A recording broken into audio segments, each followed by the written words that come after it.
I've seen a prisoner who was high on drugs kill his cellmate, beat him to death with a TV. HMP Pentonville, HMP Whitemoor and HMP Peterborough. 3 very different prisons. One officer who's seen them all. So you were dealing with terrorism and terrorists, IRA terrorists. And then you would also deal with mass murderers and then big high-profile drug dealers that weren't just dealing a couple of ounces on the street corner. These were multi-million pound people. I'm Matt from Underworld Uncut. This week, Gary Clark reveals what really goes on inside Britain's prisons. From violence and drugs to weapons and rehabilitation. Are weapons a problem in UK prisons? The problem with it is every single thing can be a weapon.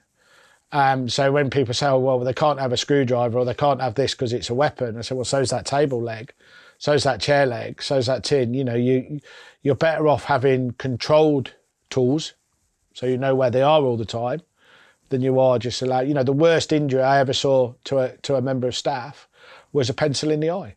You know, and so what do? Stop prisoners having pencils? That's not the pencil that caused the injury.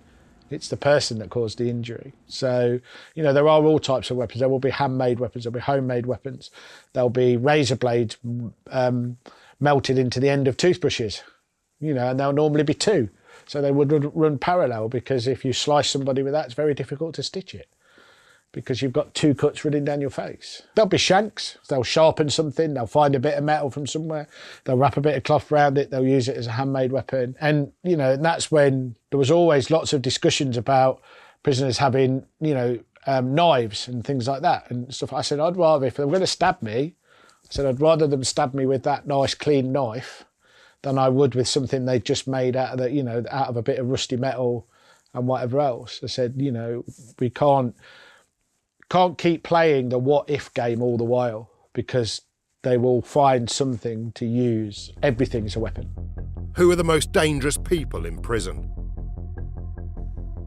The quiet ones are the most dangerous, because they're the ones you don't know what they're thinking, who they're thinking. The loud ones, the noisy ones, not normally dangerous, because they just shout a lot. You know what they're like. They're just going to shout a lot. You know, prison staff. We always fought. If there was ever a fight and it was whatever else, it was always at least 3 on to 1, because that was how you were taught to. You know, that was the techniques you were taught to fight, to control, and to restrain. So you know, the loud ones, the noisy ones, were never a problem. Very often, the most dangerous are the quiet ones. The ones that just go about their normal daily business without a lot of fuss until something sparks that.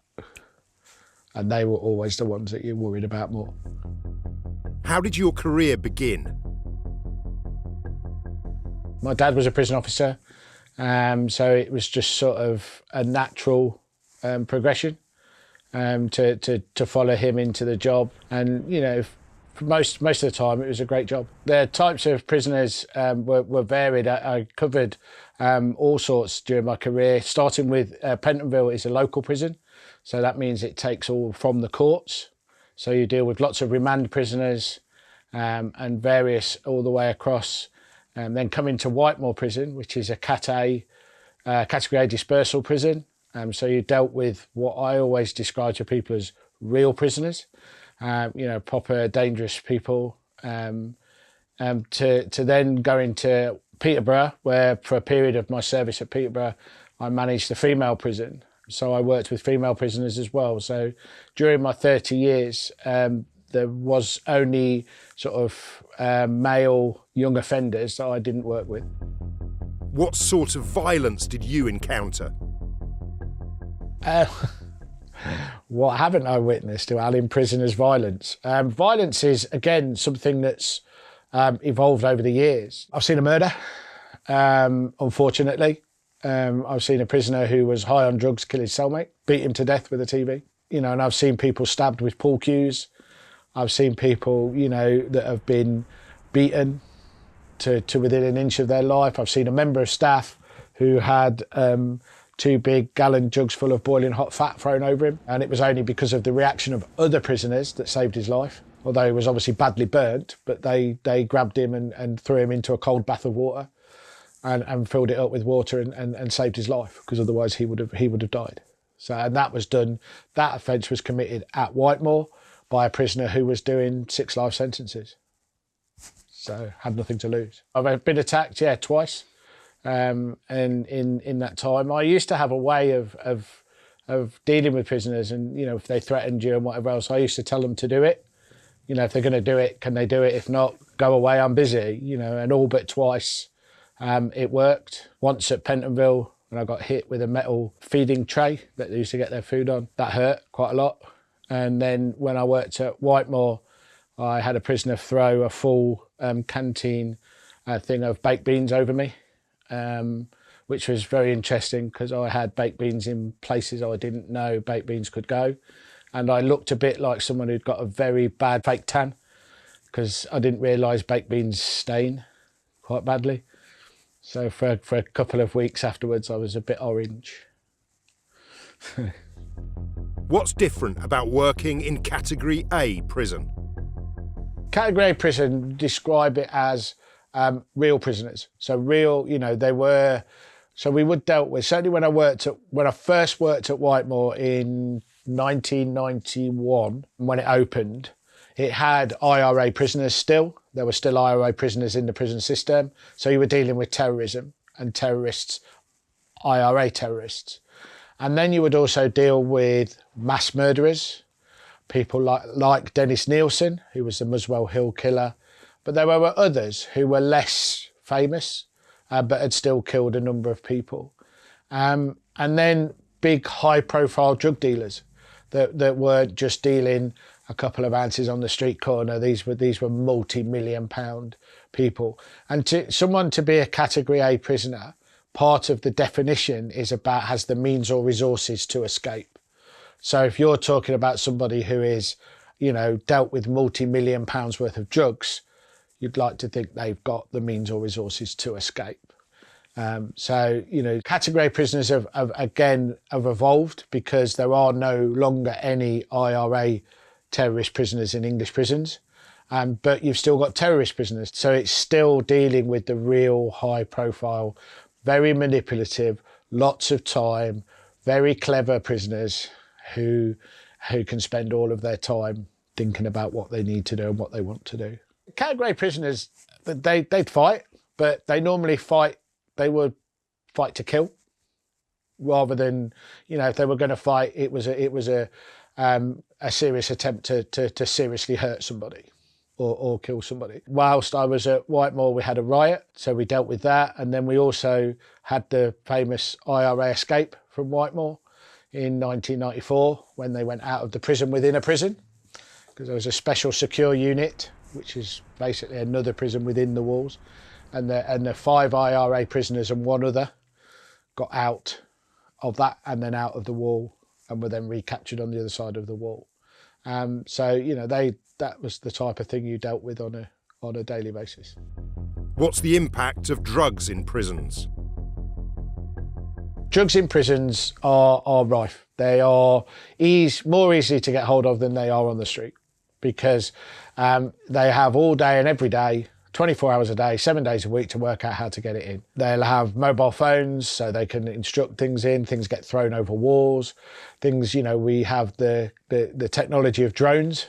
So there are prisons that have a drone problem where people will just fly a drone over the wall. You buy a cheap drone, fly it over the wall, loaded with drugs, and they throw it over. The biggest change, certainly in my career, around sort of like 2013, 14, was when something called spice was a drug, which is a man-made cannabis, and it was horrendous because it would cause prisoners to completely go off. They didn't know what they were taking. It wasn't like taking heroin or cocaine or cannabis.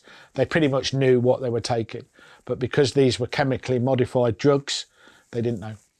So, you know, it just became a fight every day. We would have had days where we would have had 4 or 5 ambulances at the prison at the same time because of people that had taken this drug. And that's where the whole thing changed. They would rampage. They would become superhuman. They would just fight the world. And we tried to go through a process when it happened. We would video them, but we would video them and then show it to them, because they wouldn't believe you. When they came down and came off it and you told them what they were like, "No, that's not me." They go, "Look, see that, watch that." And they would go, "Whoa." The drug trafficking and the drugs in prison, that's what causes the violence, because there then be a hierarchy. So they'll be trying to fight for whoever's the king, the chief, the leader, and then there'll be debt. So it causes debt, because they won't, even if they haven't got them, they'll keep giving it to them. "Oh yeah, you can owe me, you can owe me, you can owe me," and that debt just builds up. Then that person has to pay that debt. So they'll say, "I want that person punching, or I want that person beating," so they have to go and do it to pay the debt. So it's just that vicious, you play that vicious circle all the time. And unfortunately, you'll have corrupt staff that will take drugs into prison because they get paid. And that's part of the problem when you employ such young staff. You're employing staff from a prison officer age now of 18. How can that be right? You say to someone, goes to an 18-year-old, just started his first job or her first job, and say, "Well, I'll give you £500 to bring this in for me." It's a lot of money to an 18-year-old. Easily, bit manipulative, bit naive. And that's where it goes. I would go as far as saying now, and I know it's, 5 years since I've been out of the system, but the system's broken. I think it's broken. And I think until somebody gets a grasp of it and looks at what we need to do and takes it all apart to put it all back together again, it will just continue this rolling down the hill. How do some prisoners become leaders? In a male prison, alpha males would be the most dominant one. So the maybe the biggest, the hardest, the strongest, the richest, the person with the most influence.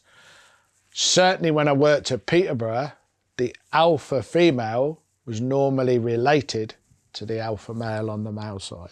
So if you had a drug family that were done for drugs on the outside, very often we'd have dad and son on the male side, mum and daughter on the female side. So you knew the same people were running everything. So it was the same family. It doesn't always work like that, because obviously Peterborough is unique. But you would still have the dominant female, the alpha female, would be the same criteria. The one who was the biggest, the strongest, had the most influence. Hierarchy in prison for prisoners has always been a thing. So you will always have, always used to be traditionally called the daddy, or or the mummy, wherever, whatever you're in. So they would be the person at the top. They would be the person that run everything. So they run the drugs, they run what goes on. Everything that happens in the prison has to go through them. So you will always have somebody. You may not necessarily now have so much of just one person. There may be one on each wing who runs what happens on the wing. You can't do anything without it going through them. So if they were a big drug dealer, big drug baron on the outside, they carry that on inside. So that's their business, and so they'd carry on doing it. So it would be the person that would have the most clout, shall we say, the person that could get what people wanted. So that would have to have money, influence in all that way. Certainly when I worked at Whitemoor, there was a prison bookie. He was the person that took all the bets, did all the bets, did all the gambling, did all the, and run it as a bookie. So anything, prisoners would bet on anything. So any event, anything that was taking place, there'd be someone who would bet on it. And that's how hierarchy works. How have prisons changed during your time? Prisons changed massively over the years. It was 1989 when I started my training, 1990 when I went into service. And prisons were then, at that stage, very much not military-led. I suppose they were to a point, authoritarian. You ruled the roost, things were done. There was rules that prisoners abided by. They had to be dressed, they wore prison uniform. And the best way to describe a prison still today is Porridge, the comedy programme Porridge. Certainly when I joined the job, that's what their prisons were like. You had the characters that you have in Porridge as staff. You have the characters you had as prisoners. And it was very much, there was I suppose a muted respect from prisoners to prison staff. Assaults were few and far between. It was just that did happen, but very rarely. prisons changed over the years, you know, and prisoners became less respectful towards staff. And that didn't matter whether that was male or female staff, because, you know, that was irrelevant to them. You know, so they became they were more challenging. They would question what you were asking them to do, and they would fight more, assaults more. I have to be honest, when I left in 2018, I wasn't sorry. You know, it was just, I was glad to get out at that stage. Are prison staff safe today? Probably not now, no. That would be, you know, in the current climate, no. They are far more dangerous places to be. Lots, you know, but there are far more serious assaults on staff than there ever was previously. And that's because lack of respect has changed. But I think that's how society has changed. I think, you know, that everything that we have in society, the lack of respect that's shown to individuals in society, shows in prison as well. So it's a more dangerous job than it ever was, yes. Are prisoners safe? I think they're safe to a point in prison. I think they're more at risk than probably they ever were. I always describe prison is just a mirror image of society. So all the problems there are in society, you also have in prison, but you have it in a confined space. So we have more violence out on the streets. We have more stabbings. We have more things that go on. So that's a natural thing that's going to happen in prison. And when the police and everything do great jobs, round up all these gangs, do all of that, but then they put them all in the same prison. So hold on a second. Doesn't take a rocket scientist to work out what's going to happen now, does it? Because they'll carry on their vendettas against each other. And that's what a lot of it is. Is prison the right place for all criminals? There has to be a punishment. You know, but the problem that certainly, and this is maybe a personal opinion, is that I think we don't ask the question, when we're sending someone to prison, the question that needs to be asked is, will sending them to prison work? Will it, you know, is it worthwhile? Is it needed? You know, do we need to do it? And I think there's lots of people get sent to prison because it's what the public expect. It's what the media expect, you know. And I always use an example.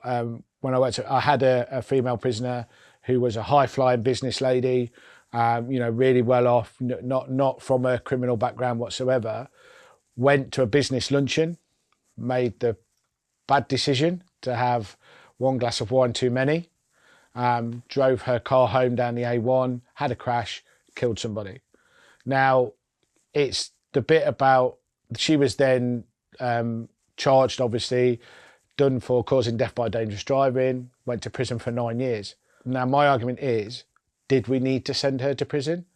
Now, if we ask the family of the victim, of course they're going to say you need to send them to prison.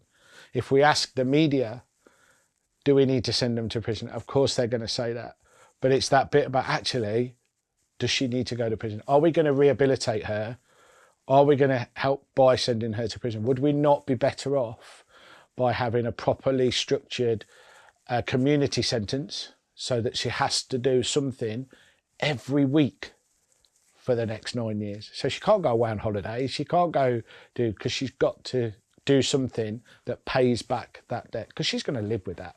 I know she was broken. She was a broken lady because, you know, that one bad decision, and we probably all made them in our lives, and just, you know, been a bit luckier than she was. What would help the British prison system? I think the system has been the victim of lots of things about continuous lack of investment, continuous cuts. So, you know, you're asking people to do more and more work with less and less money to do it with. And until people get the message that actually, if you want to make a difference, if you want to change the lives of these people, you've got to invest money. There's got to be money there, and it has to be long-term money, because lots of the things that they do in prisons, they'll fund for a short period of time. Prisons are very political. So they're very depending on not just on what colour party is in power, but what Home Secretary is in power. So what who changes? Who is it? Their thoughts change, the way they do it. Prisons need to be run by prison experts, and they need investment. They need long-term investment, not short, oh, we'll put this money in for 12 months and we'll run this project. It's not going to work. A 12-month project will never work. It takes 6 months to get off the ground. You work for 3 months. There's no money after 12 months. So all the people that are working for it are looking for new jobs because they know in 12 months' time there's no money. So that project has probably had 6 weeks of doing what it should do in a 12-month project. There are things that work in prisons. Work works. So giving people that need, that learn, that work ethic. Education. The amount of people that come into prison that can't read or write, I find that really hard to understand as an adult, that they can't read and write. You know, and you get them, and then you get them to learn, you get them to study, teach them a trade, teach them a craft, teach them something they can take out onto the outside. But what you've then got to do is help them take that out. So you've got to look at, have we taken them out of a situation outside, we've put them into prison, and we've done all this work with them. So we've cleaned them up from drugs, we've given them a skill, we've given them a qualification, but then we just put them straight back out into the same environment, the same people, the same place that they were in before they came in. And they'll say, that's not what I want. I need to go, I need to move, I need to get away from those people. So that's where it needs to work. The whole system, inside and out, needs to talk to each other. And it needs to be long term. What doesn't work? Short sentences. That's what doesn't work in prisons. You know, there has to be an alternative to prison. The big question that needs to be asked when we're sending people to prison, what good will sending this person to prison do? And if you can't answer it positively, then don't send them to prison. Find an alternative. I was on the wing one day and I was just standing there, walked by, and then before I knew it, a prisoner had been slashed like kind of 6 times in the face. HMP Kilmarnock is a maximum security prison in East Ayrshire, Scotland. It's home to nearly 700 male prisoners, with crimes that vary from drink driving and theft to serial murder and rape. It's quite scary. There's a lot of prisoners there you don't really know what they're in for, and you don't know what they could be capable of. This is Matt from Underworld Uncut, and this week we're going inside HMP Kilmarnock with former prison officer Greg Doherty.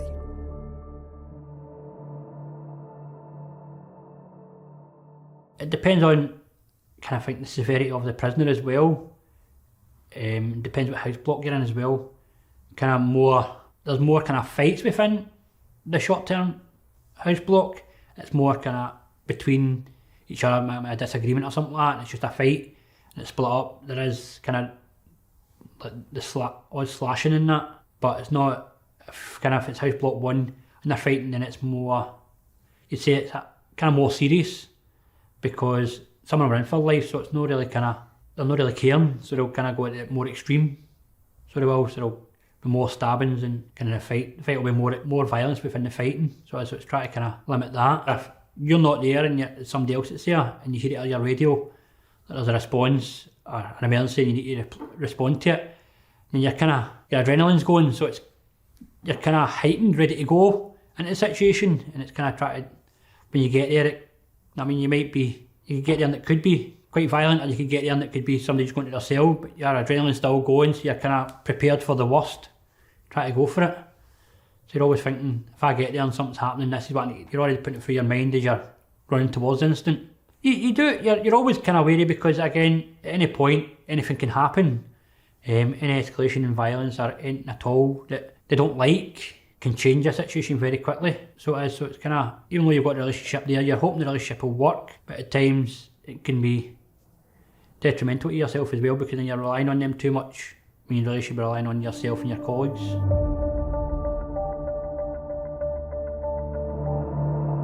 It could be anything from kind of somebody throwing, as I've seen before, somebody throwing some food on the floor, and the kind of pass man's come up and he's like, I need to clean that up. Then before you know it, from there, people smashing plates over each other's head and that as well, and hitting each other, trying to stab each other for just a bit of food going on the floor. So I think within the prison it could be anything. Really, it could be very little, but because of where you are and you're contained in such a small place, it escalates very quickly.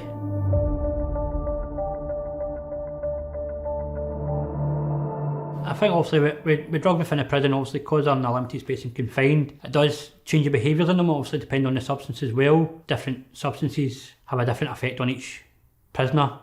Some prisoners may become more violent, again through obviously through if they're getting steroids in as well. Kind of a lot of them go to the gym, so let steroids then have that impact of the anger as well. So different things like that as well kind of escalate the violence, depending how the prisoner reacts to the drug as well. So if somebody's not paid the drug debt as well, somebody's came in with drugs and they've not kind of passed them out, they might end up from there as well. There's no kind of limit to it. It kind of be very little to escalation very quickly, just depending on how they're feeling at the time and who's annoyed them at the time. So there's different ways that it's been brought in before, like different substances have been watered down and put through kind of water paints. Then they've got their kid on, it's their kid that's done them pictures and that, and they bring it in and they're just picking the paint off and eating the paint and kind of getting it through that as well. Kind of your heroin that is coming through people inserting it in different areas through banking it, and that's kind of a more prominent way they'll bring it in. So it is through banking it and bringing it in that way. Nowadays it's more through spice and your legal highs, where people are kind of out of control, so the violence would kind of escalate then. But if it was something like heroin and that, and they'd kind of just sit in their own cells and they wouldn't kind of get involved in violence unless other people wanted some, and then they'd kind of come in and try and take it. The violence would escalate from there. There's probably more drugs in the prison than there is outside. Obviously, prisoners obviously get all this time to get more creative, obviously with their peers outside and the different way of bringing it in. So they continue to just kind of like 2 steps ahead, if you want to put it like that, and you're still on the catch up every time.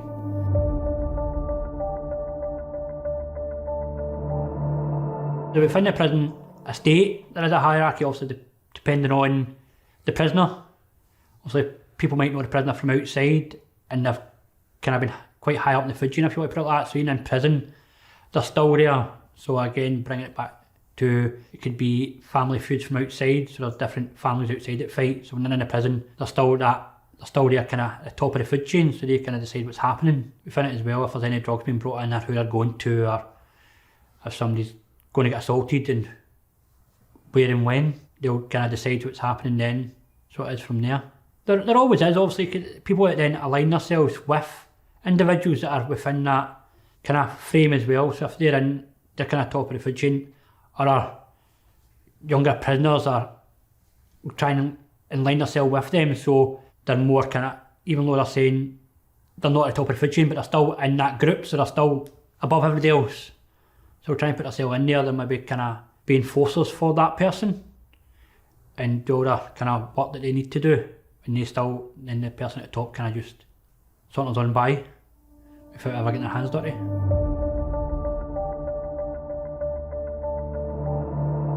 Within the prison there is that scenario, if you're within a kind of group, then you're there and you've built that strong group, so then if anything happens then you all work together. So it is, and if you do something wrong to one of them, then there's a chance that you all get assaulted by the rest of them. And if you're out with that gang, then the chances are you'll need to go protection, because they'll put a debt on your head for somebody to do something to you. Most of the time they don't fight as gangs, it's usually one-on-one, and the kind of other people just kind of surround it so other people can't get involved. But more or less when staff come, depending on who the fight's between, they may keep going. If not, if they're quite violent prisoners, then they'll continue to go and staff will need to split it up, and that's kind of more when more people get injured as well within it. But no, most of the time, if there's something going to happen, then they'll fight within a cell so staff can't see. And as I always said, if they're fighting within the hall, then they want staff to split it up.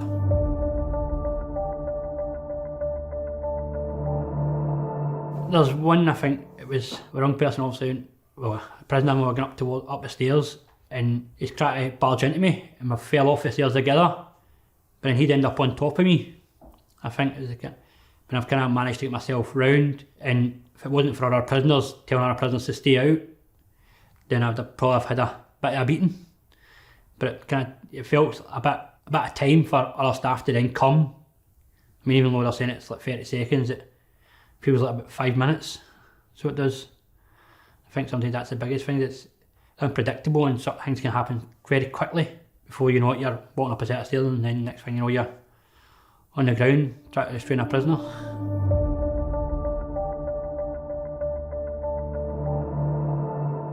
I think there's a couple from, I was on the wing one day and I was just standing there, walked by, and then before I knew it, a prisoner had been slashed like 6 times in the face. And because of the way they do it in the prison, obviously it's the toothbrush with the like 3 razors into it, so then you kind of sew it up, which makes it harder as well. So then you always end up with the scars on the face. There was an incident within the prison gym where a prisoner was hit over the head with a weight and then attacked by other prisoners with other weights as well, which is also the intention was, I think, was to kill him.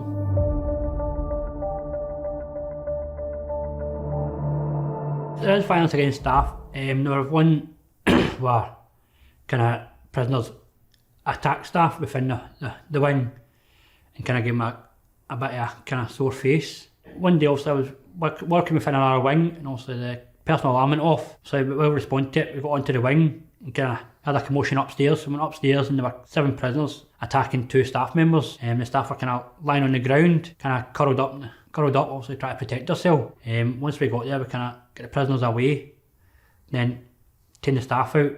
One of the staff had a burst nose and black eye, and the other one had a burst lip. Prisoners it can escalate very quickly depending on what staff's on really and who they don't like. They're there for a reason. They've done violence somewhere, so you understand that they can do this again. So again, it's trying to work with them to get an understanding of why and how they got to that position in the first place, and try to move them on from there. I mean, some of them don't want to move on, and that's just prison's a life, but some of them do want to move on, some of them do want to get out. So it's trying to help them move on from there, even though you know what they are capable of, but you're there as a prison officer to try and support them as well and try and help them.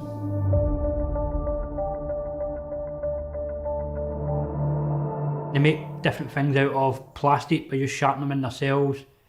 They've also got the luxury of having pool cues there as well, and pool balls which you'll put into socks and see that swing about as well. They've got a lot of things within their cells as well, from their TVs to using their kettle and putting sugar in it as well. So it's there's no limit in what they can do. They'll utilise anything they've got at all. They get waivers provided, obviously. They're adults, so you're hoping that they'll use them for the purpose of shaving. But again, some of them use them for the purpose of making weapons.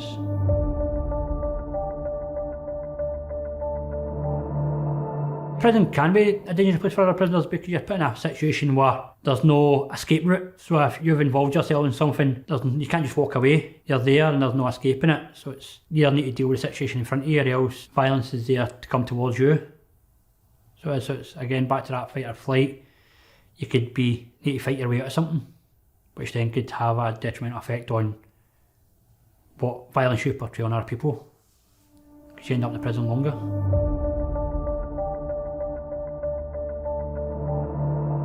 It's just, for a prison guard to assess the risk again, it's more your perception of it. So for every individual it's different. So what I see the risk is maybe different from what somebody else sees the risk. But I think the experience you get, you pick up different wee things. So the difference in how the wing is and how quiet it may be or how busy it might be can be depending on if something may happen or something's happening. Because sometimes if there's more prisoners out, they're covering something up.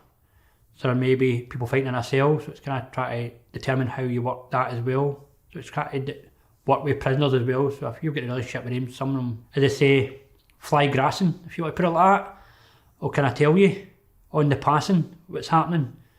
Again, if there is an incident going to happen, they're wanting to start a riot, prisoners will come up and tell you that you need to leave the hall because this is what we're going to do. And because there's only 2 of you there, you move towards the doors, because once they go, there's no really stopping them, because they overpower you, but you can't really press your personal alarm until something happens, because you could be pulling staff on for a personal alarm for something they may have organised for another house or another wing. So it may just be trying to deter you or divert you to something else that's not happening. For people who do escalate their violence, put them in segregation or transfer them to another prison as well, it's quite good. It's an avenue you can go if there is within a hall, a wing. So many people want a wing that has so many bigger figures on it that maybe try to enforce other wings to do something. So it's just kind of take name out, maybe split name up and put them in different prisons as well, and kind of lowers their power within the wing as well. And then it hopefully kind of helps other prisoners realise that they don't have to get involved in violence all the time.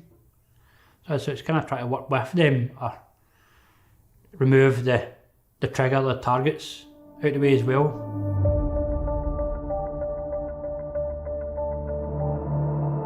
Yeah, there is times within the prison, obviously prisoners will try and bribe staff or coerce staff into bringing stuff in. Again, it will start from like minimum wee things like bringing a magazine or a newspaper, then from there they'll try and build it up and try to bring in like different things like a mobile phone or drugs, or just try and get information of what's maybe happening in the prison as well. And it happens quite a lot, and it's kind of more people who will actually that's in prison for kind of offences that's through drugs or murder that are still trying to run their empires outside, really, if you want to put it like that. The younger staff are more at risk, as I say, is because it's easier to kind of manipulate them. They've not got the same life skills as staff that's been there for years and understand what prisoners are trying to do and how they're trying to interact with them. So it's kind of try to teach them that and show them that this may happen. So when they're doing training that now, I think that they bring that into the training to try and show them.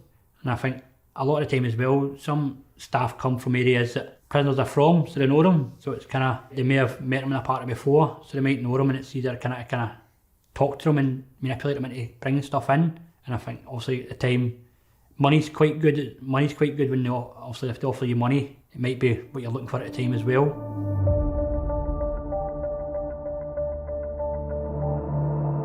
For lowering the violence within prison is having kind of good rehabilitation. Again, working through their education, getting them qualifications, good work placements within the prison as well, giving them skills. Good mental health team, obviously, so that prisoners there who have got mental health issues can be seen and obviously worked through as well. A good risk management team through doing programme work with prisoners and try to obviously reduce how they see the outlook in life and how, if they respond to a situation, what they could do differently. So within the prisons, they'll do different courses within the prisons as well to try and help them realise this and different ways they can go about their life instead of being involved in the violence.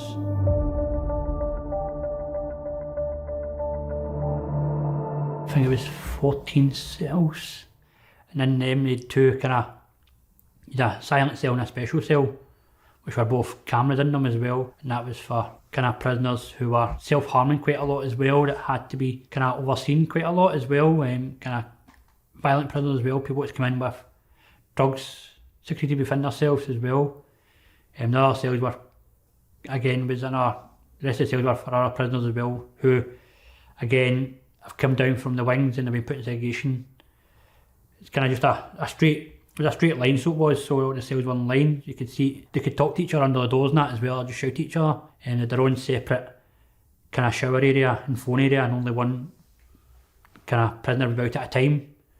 When they finished the seg, they'd only have one prisoner out at a time, there'd always be 3 staff there at all times. They had their own wee kind of exercise yard, which kind of was about 14 feet by 10 feet, which kind of a wee square bit, fence bit, where they'd go out there and they'd do their hours exercise as well. They'd only have an hour out a day really, kind of exercise, and then they'd be brought in, they'd have their phone call or a shower, but that's kind of the only time they'd be out themselves.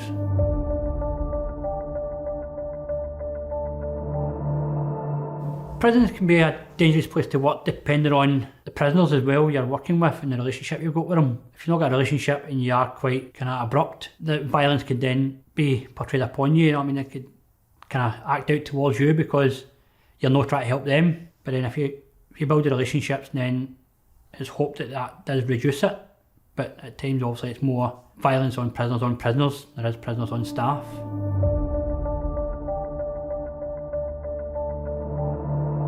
It's all maximum security, so it's a closed prison, so it's always there. There's nobody gets out and in.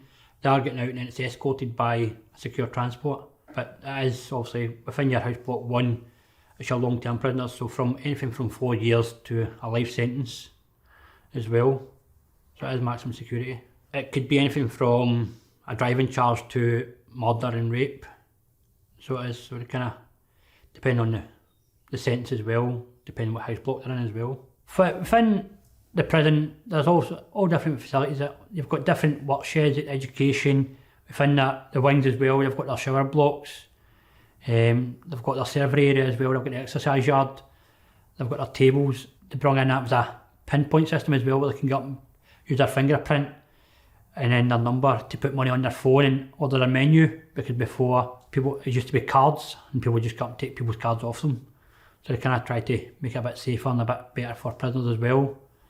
Obviously the newer prisons that they've built now, there's within their cells they've got a shower in their cell as well, and over COVID they got phones in their cells as well, so kind of made it a bit easier as well for prisoners.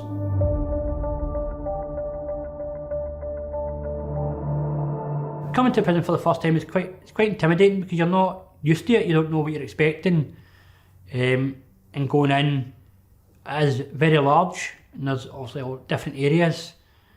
Then going onto the wings, seeing the prisoners for the first time, you don't realise how many prisoners there are at a time, and then you go in and there's like 70 odd prisoners and you're like, well, it's a bit kind of overwhelming. I think the biggest thing is also when you initially just get in as well, it's kind of something surreal, if you want to put it like that, because you walk in, you need to take your boots off, your belts off, you put it through the metal detector, and then you get through the scanner as well. You get checked from there, then depending, obviously you get a kind of pat down as well. There is a Leiona scan thing there as well, where they can check your hands for any substances. So it's kind of something that you're not used to in life. Then you walk in there and it's kind of something that's very different. Obviously the more you go in, the more you get used to it. You kind of get through. Obviously the prison's moved on, you get your keys and that, but when you walking up towards the halls, it's very quiet, especially depending what shift you're on as well. If it's your early shift, it's quiet because everybody's still in bed and it's just kind of start a shift. And you get up, you go into the hall, and it's kind of, you'll get your handover book there, you're kind of looking at it, but it's very, you're kind of just looking at the hall, it's quite spacious. You've kind of tables down the middle. It's quite weird, if you want to put it at the start, because it's kind of your first couple of shifts, and then when the prisoners come out, it is quite intimidating when you initially start, because you're not really used to what you're expecting. So it is, you're kind of trying to work it that, as you always say, try to build relationships with prisoners and try and see how their aspect of life is, because they're the ones they're locked up, so you're trying to work out how they are. So it's kind of try to get them to work with you. But it's kind of, when you open the doors, there's a kind of sweaty smell, if you want to put it like that, when they all get up in the morning before they go for their showers. There's a lot of the kind of banging of doors. Really is a lot of it, kind of, if you're locking a door, so you're pulling the door shut and you're locking it over with your keys. So you've got your bundle of keys as well, it's always attached to you. So it's kind of more, especially in the morning when you're doing your checks and all that, it's the keys and the doors, it's kind of the biggest thing you kind of hear all the time.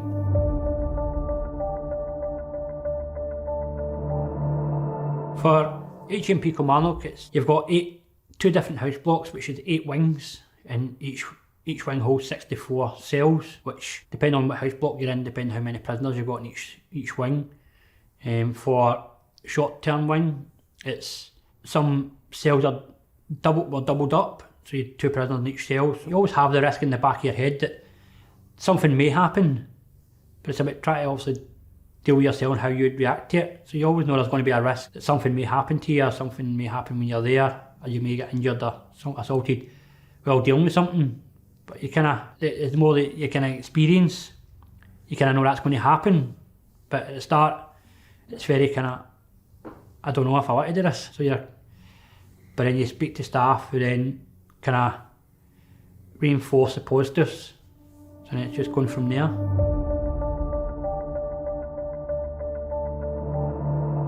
For them, it's kind of getting up in the morning, getting ready for going down to work, their work placement. So depending on what work placement they're in as well, going down there. If they've got medication to get, coming out and getting their medication as well. Going down to work and kind of really sitting in their shed doing their work until they're heading back up. So at times it can be quite monotonous and boring for them, because you're kind of, it's the same thing every day, and it's, again, trying to work better for them. So sometimes they get bored, and that's why things happen. More or less try to get them to kind of just comply, so they kind of just go on with it, and some are just happy to be there, because some of them don't have a home or anything outside, so they're happy to be in the prison.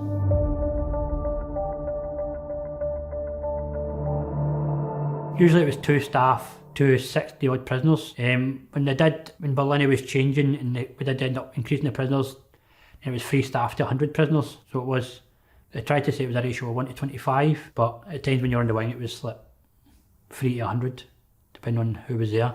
For the ratio of prisoners to staff as well, at times it was quite high, so it is quite worrying, because if something was happening then there's only 3 years there.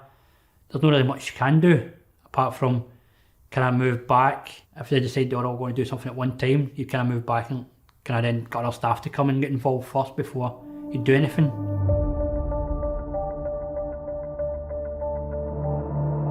Your early shift consisted of getting up in the morning and again doing your roll count check for make sure our prisoners are there, then getting them up, getting them their medication as well, and then kind of from 8 o'clock to 8:30, getting them all down to their work sheds. From there, once they're all away, then you're kind of locking up the other prisoners that are there. Then from there you're doing it was called your LBBs at the time, so it was a kind of fabrication check, which are locks, bolts and bars, where you're going in and kind of checking the fabrication in the cell, make sure it's alright, and make sure there's nothing broken. If anything's broken, kind of try to get it fixed and replaced. Getting your, at the time you'd pass men as well, you'd get them out, kind of mop the floor, mop them down the floors, get the other ones to do the laundry. Then kind of in your early shift you can do a spot check, so you'd do a kind of cell search on just a random person, so you'd get a cell number up from security. It was just random every day, and they'd just tell you that's who your cell search is going to be today. Go down, get them up, do your cell search, then get them back down to work again, bring them back up for the route back up for lunch at 12. Again, they'll come back up again, you lock everybody back up again, do your roll count again to make sure there's nobody missing, then open them back up for the lunch, and from there you've also got your exercise yard to do as well between 1 and 2, and then you've also got the meal to be given out as well. So it was kind of, your early shift was kind of the busier shift, so it was try to get everything done for the back shift coming on at 1:15. So it was, and your back shift would kind of, again, just getting them back down to work at 2 o'clock, then back up kind of 4:30, 5 or 5 o'clock, 5:30, back up again, lock them up again to do your roll count again, then back out for dinner. Then from there at the time, they were kind of, that was the prisoners out until 10:15. So that time you're kind of just wandering about the wing, interacting with prisoners, maybe having a game of pool, game of snooker, cards, kind of just overseeing any problems that's there, if there is anything there as well. If there's any visits happening, getting them down to visits. Any telephone calls that they might need.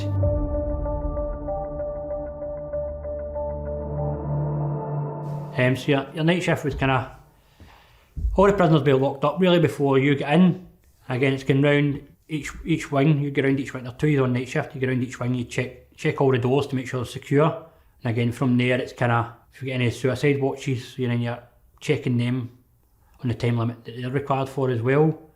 But you've also got to do, it's a pegging, it's called, and you get around each wing and you're kind of putting your fob on 2 points within each wing. You do that twice an hour as well as doing your kind of suicide watches as well. But then again, dealing with anything out with that's required. But it was kind of quiet, if you want to put it like that. I mean, kind of come 11:30, most prisoners were sleeping, so it was kind of quiet. It was good.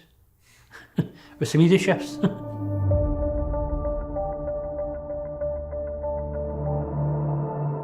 I think sometimes it's, as you say, it's a consistency of staff as well. When you're working, it's good when you've got 2 experienced staff members on, but then if you're on yourself and then you get a new member of staff, it's quite difficult, because then you're trying to teach them and watch the prisoner at the same time. So I find it kind of overwhelming, try to kind of do it all at once, yourself as well. Then your experienced staff can get moved to different wings, so then you're kind of trying to deal with it, and you're hoping that if anything happens, like instant-wise, any fights or anything happens, then the person who's with you will then get involved or be there behind your back to make sure that you're supported.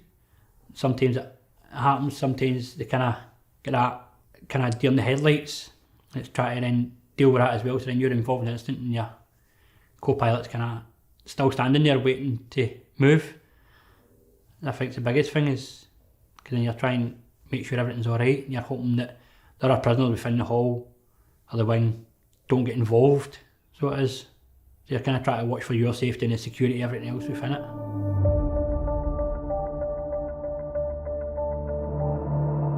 I think a lot as well is obviously seeing prisoners do well.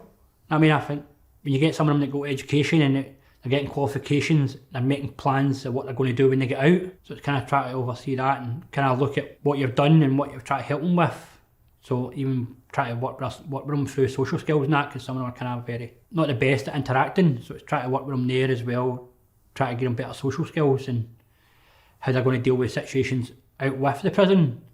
So they're getting themselves involved back in different negative behaviours. It's try to, what they might be able to do if they're in that position, and seeing the positive then when you get out, that you maybe see them outside and they're doing well.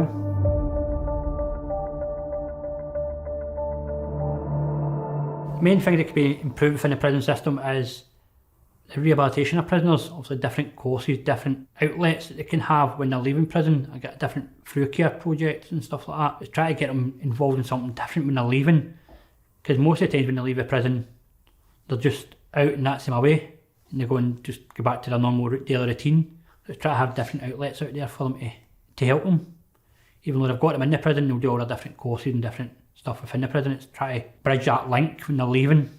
So it is to try and help them when they get out.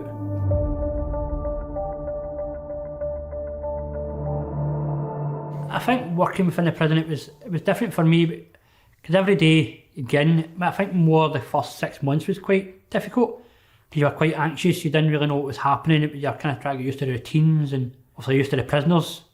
But then after that, you kind of just got on with it. It's like a day-to-day thing and it's just part of your life. It's like going to your job 9 to 5, you kind of just got on with it. There was quite a high turnover, there were new staff coming in. There were younger people coming into to work in the prison, which at times works but at times doesn't work because, I mean, you can have a prisoner in there who's like 50 odds and somebody coming in at 21 trying to tell them what to do and they're not really kind of for taking that. So it is, I think, it's kind of a difficulty with it.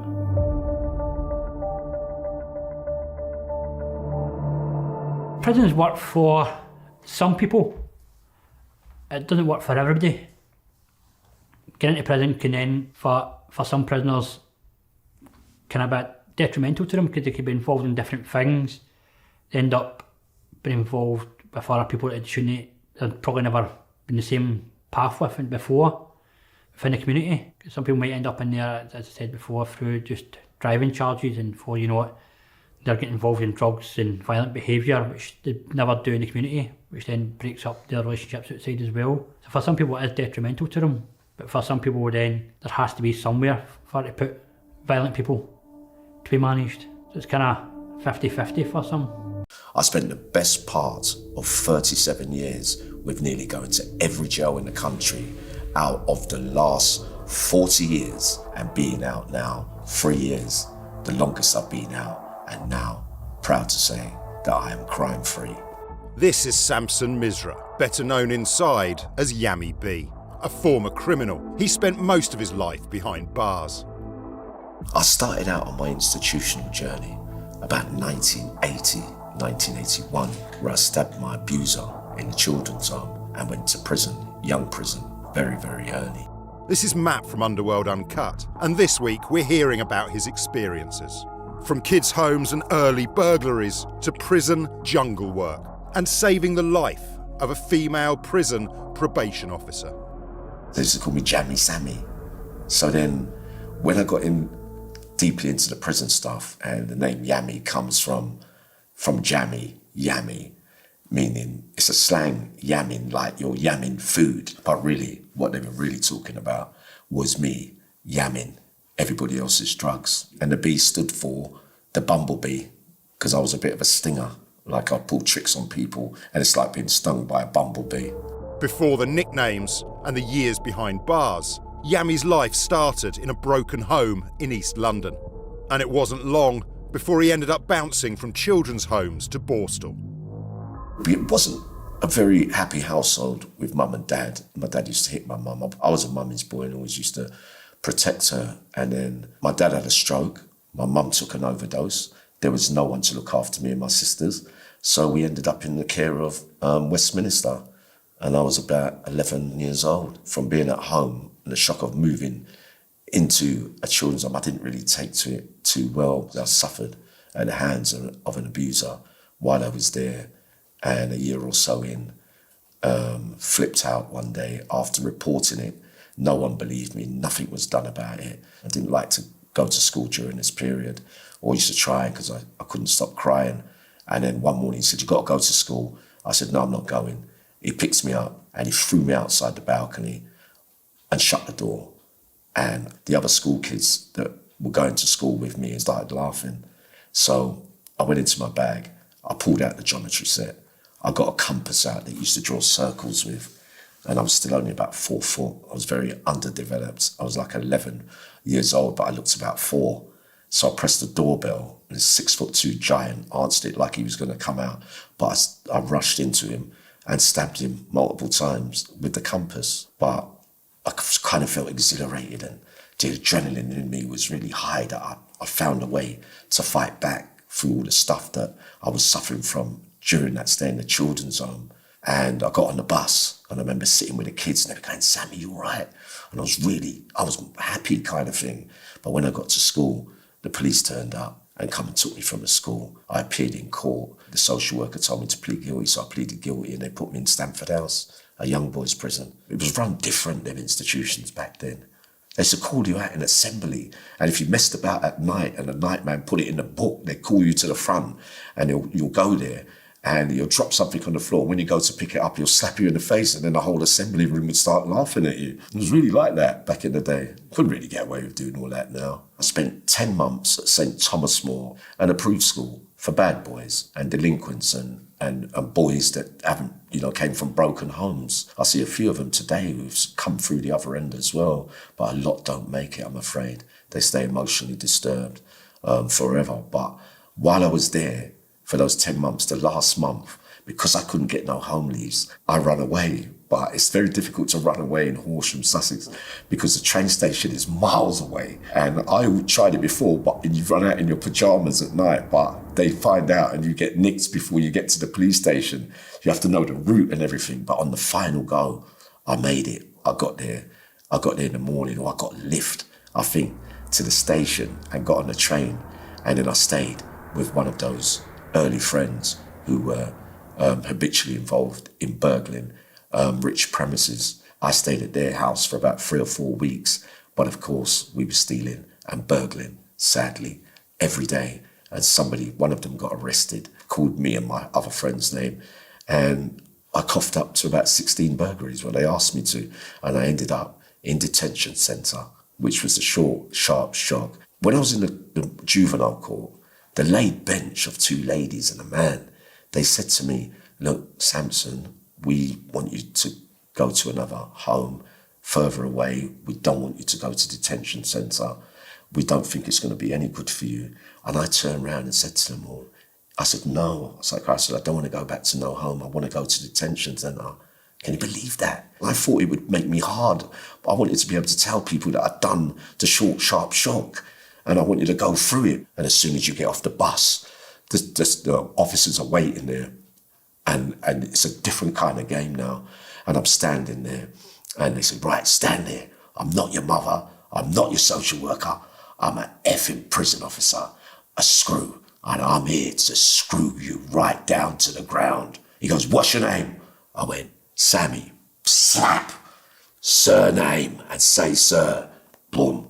And then you get your kit. You go for reception. And I was so small, I couldn't really carry the blanket and all that. And he said, "Right, now run down to that corridor and go down here and get something to eat." But as you run down the corridor, it says no running. So when you get down to the other end, there's another one waiting. He says, "Can't you read?" Slap again. Yammy's time in children's homes, approved school and detention centres came to an end. But he was far from reformed. I went back to my mum and dad's after that detention centre because obviously my care order had run out. But when I went back to my mum and dad's, it was the first time I felt actually free since I was 10. And I kind of liked being back with my mum, but it always held that house the night of when we went into care, and everybody was crying and the social services were trying to pull us to the car and all the neighbours was out. So it held like deep, sad memories for me anyway. But only this time now, I'm entrenched in crime and burgling. So for about 3 months, I meet my first love, my first ever relationship. Didn't really last long because I got arrested in St. Albans in a Boy Scout uniform, where somebody was getting me to knock on doors with a bucket and sponge, pretending to ask for odd jobs.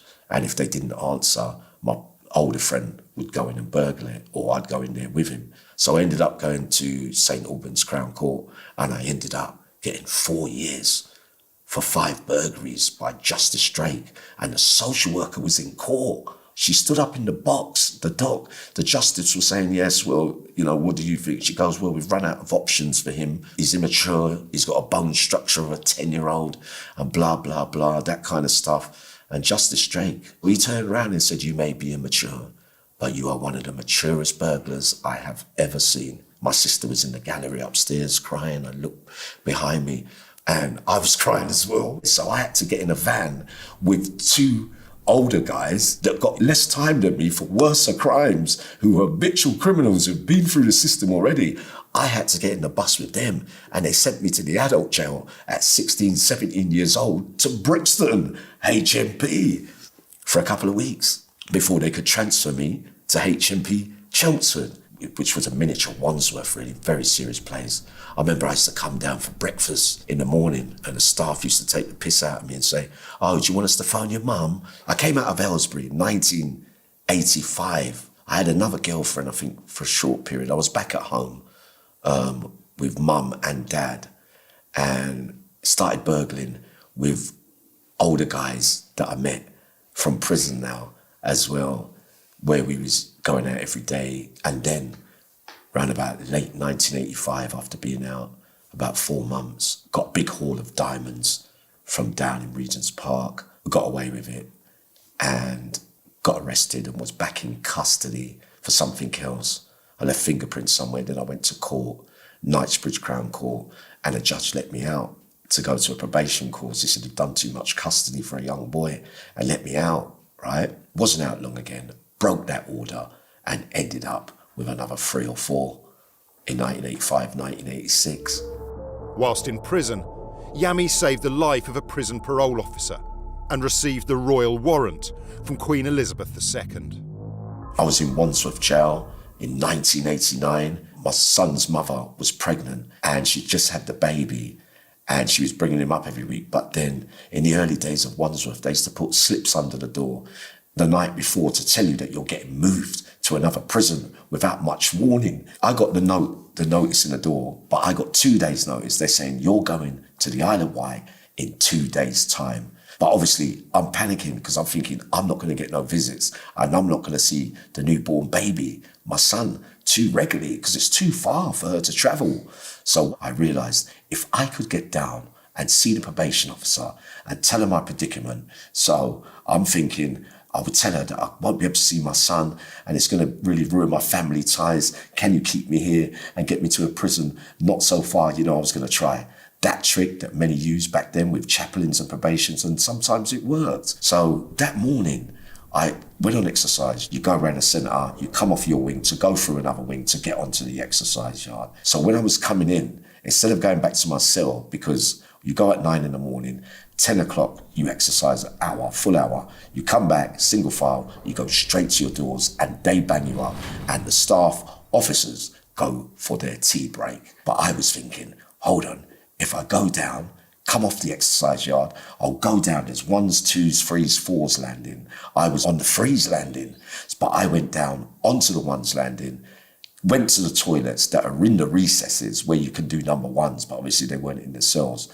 So I sat down on the toilet as exercise was banging up, and I put my feet up against the door so that I'm expecting the prison officers to look under the door of the toilet, and if they don't see feet, they won't think that anybody is in there. Then I heard everyone banging up, and then it all went quiet and peaceful. So then I knew that was my time. So I crept up onto the 2s. There was a line of about 5 men. The probation officer's that way. The prison office and tea room is that way. And the unit of the office where the staff normally are in, if they're not on breaks, here. So the queue's there, but they're standing like that in single file, waiting to go in and see the probation officer there. So I got to the back of the queue, but I haven't made an application.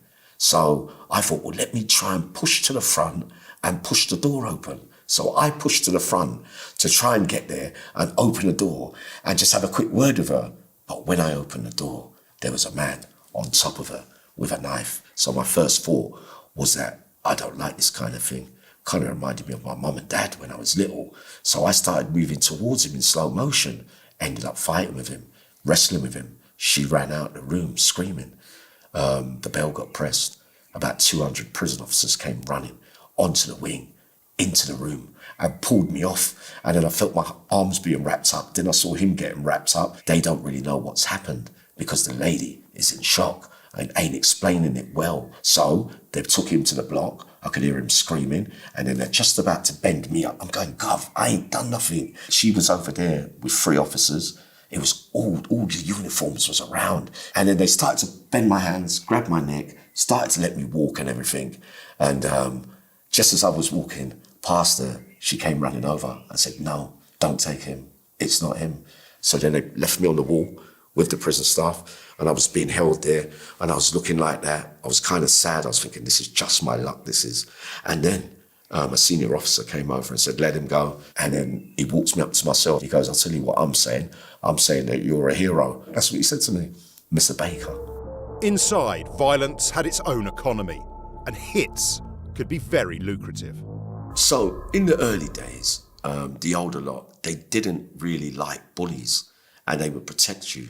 You wouldn't really be able to rob anybody in prison like the way that it is now, and from the way it changed in the 90s, because a lot of the old school, they didn't see that as, you know, the right thing to be done. And then a hit or contract could be put out on you and you will get severely hurt. What they call a hit is a contract. Like a hitman, you've seen them on the telly, on the outside, some men shoot people for other people for money motivation and getting thrills out of it also. But in prison, it runs similar, but the characters that do them on the outside are not necessarily the ones that do it on the inside. It's more the addicts, more the ones that are in need that day. Will you do that for me? Can you throw the hot fat over him or throw sugar and water over him?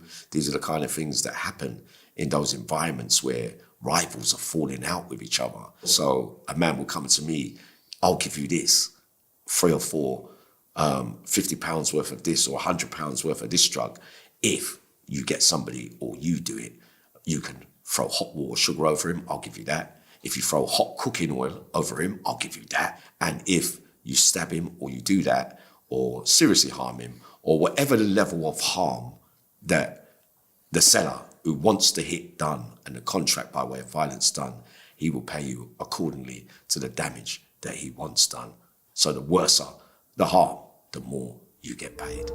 Drugs have always been part of prison life, something Yammy would come to understand only too well. In the early days of the 80s, when I first went to adult prison, it was more of a case of a bit of cannabis, a bit of puff, very quietly done, where you go and meet a man or you're getting half-ounce tobacco deals for probably 2 joints and that kind of stuff. Or, you know, the more burn you got, the more cannabis you can buy. But, you know, it puts you to sleep. It's done quietly, it smells a bit more, but the staff never seemed to be that bothered about it. So when heroin came, it's a new breed of criminals, of course, coming in. It was frowned upon in the early days of my institutional stays, but in the 90s, loads of men were doing it, and there was a lot of men who had spiraled out of control, like me. For that generation, if there's 4 or 5 drug dealers on a wing,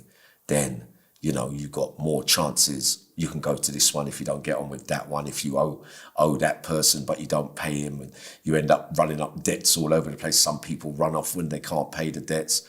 I would always stay and take my chances of, okay, I can't pay you money, but I'll do you a favor when you want me to, when something comes up. So I'd always get involved and in between other people's enemies with each other.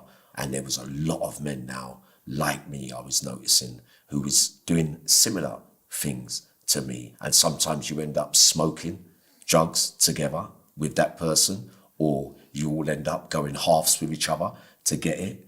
But of course, with heroin and smoking it, you develop a habit and a physical dependency. So if a job or a hit or a contract or anything, by doing somebody a favour so you can get it, the idea will be more appealing. Yammy spent time in Category A prisons, places reserved for some of the most dangerous men in Britain. All dispersal, Category A's, are roundabout the same, surrounded by violent killers. Obviously there's a protection wing for the rapist and the child killers and that kind of stuff. The different type of inmates from all other prisoners are remarkably different, because you know that most men on those landings, in those Category A's, are either seriously violent or like armed robbers, murderers, men, I don't know, it's just men that have been on the front page of the newspapers. In the Category A's, the violence, most of the time, the inmate will end up as being attacked or comes off worse in a battle with another inmate. You end up going outside hospital because the kind of injuries that happen in there. So I always say when two killers fight, no one wins really, because it's who's going to do the most damage, because they don't want you lying around afterwards. So they're going to try and harm you severely. You can always use the sugar and water tactic, because you know if you scold somebody with that, he's going to scream, the bell's going to go, or he's going to be harmed, he's going to get moved for his own safety. So you live to see another day with not going to be able to be attacked by the person you've injured unless you go to another Category A after that, where you bump into that person who's not going to forget what you did to them in that jail. In fact, I've seen other men who have committed acts of violence in those Category A's turn up at another Category A, and those that he's harmed are in that Cat A at that time, and as soon as he steps through the door, steps on that exercise yard, they all start pelting towards him, or he gets attacked straight away. Most of the time he's meant to be expecting it, because the Cat A's, it's only, when you're a Category A, you can only go around the 4 or 5 jails. So if you have too many incidents, you end up going around them twice, 3 times. But the kind of violence, I saw a prison officer get thrown hot fat over him, and the man ended up staying in the block forever for that, and he got extra charges and he got sentenced. I've seen men stabbed to death in the Category A's. The whole prison scene changed when gangs took over. In the old days, coming through the system, there was no such thing as gang culture. You used to go into the recess and have a one-on-one fisticuff fight, and the winner, you shake hands afterwards, or you lose, or people would be in there saying, no one join in, it's not one of those ones. But now the system has completely changed. Gangs off the streets, from Birmingham, Liverpool, Manchester, London, from all sides of every city.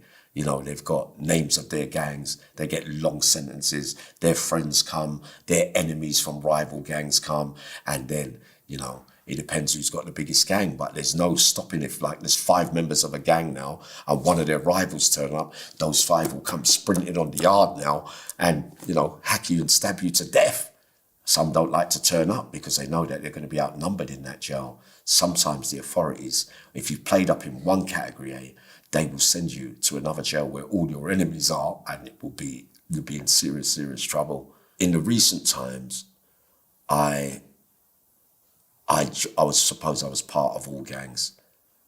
I was joining all of them because they all had the drugs and everything. So, but I was everyone's bestie, if you get what I mean. So I was in a mix with the London, the Liverpool, with the Manchester, with the Birminghams lot. But when they fought each other, I wouldn't get involved, but I would be in their gangs for other things, away from what's happening in their own cities. I was a bit smart to not get involved, because I know if you start doing things for one gang against another, then you know you've got to face that other gang as well. The chances of getting hurt are really, really high, but it's a dangerous game.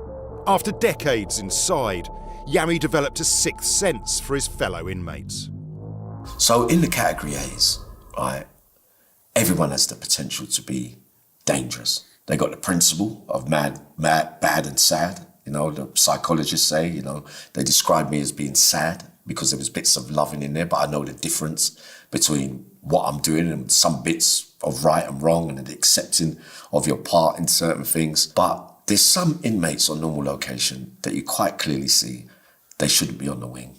They're very, very dangerous, but they're mentally disturbed. But then you've got the evil ones, and I seem to have a sixth sense of being able to identify these men over the long periods of incarcerated, from the YPs, Vanage and Kenneth Erskine, who became serial killers, amongst others as well, that I saw in latter stages on other sentences as well. But then in the category A's, I always seem to be able to pick up on the real evil ones just by their presence, but they're not that mentally unwell, if you get what I mean. They're just born evil. After spending nearly 4 decades in and out of some of the country's toughest high-security prisons, Yammy's experiences prove that it's never too late to turn your life around. When I first went into adult prison, after the young boys' prisons, it was very daunting. Yeah, the truth is that I spent 37 years in most jails around the country out of the last 40 years, and now, proud to say that I am crime-free. Do we ignore the crime and the atrocities which have been committed and just say, well, you're a patient? Or do we say, no, you're a prisoner who has a mental problem? Broadmoor Criminal Lunatic Asylum, or Broadmoor Hospital as it's better known today, is Britain's oldest high-security psychiatric hospital. Over the last 162 years, it's housed some of Britain's most dangerous criminals, from Peter Sutcliffe and Charles Bronson to Ronnie Cray and Robert Napper. Alongside its high-profile patients, Broadmoor also attracted attention from celebrities who came to visit. Some even stayed, most notably Jimmy Savile. Jimmy Savile said to me, the one thing he wanted was a knighthood. He said, I don't care about anything else. He said, I want my knighthood. This is Matt from Underworld Uncut. This week we're with former facilities manager Trevor Smith, who worked inside Broadmoor for 34 years.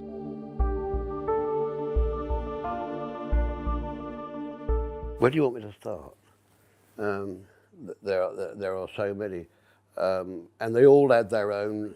UK was troublesome. Peter Sutcliffe has been very quiet. Napper very quiet. Peter Sutcliffe, I would deem him as scruffy and unshaven. A very quiet, laid-back character. Very pleasant to talk to, but in the back of your mind all the time is you think, oh, I don't know. You try to keep a distance from what they are saying and what they want to do. But Sutcliffe, as you probably know, became a beast, gave himself up really as far as clothing and one thing and another, and certainly grew the beard because he didn't want to shave.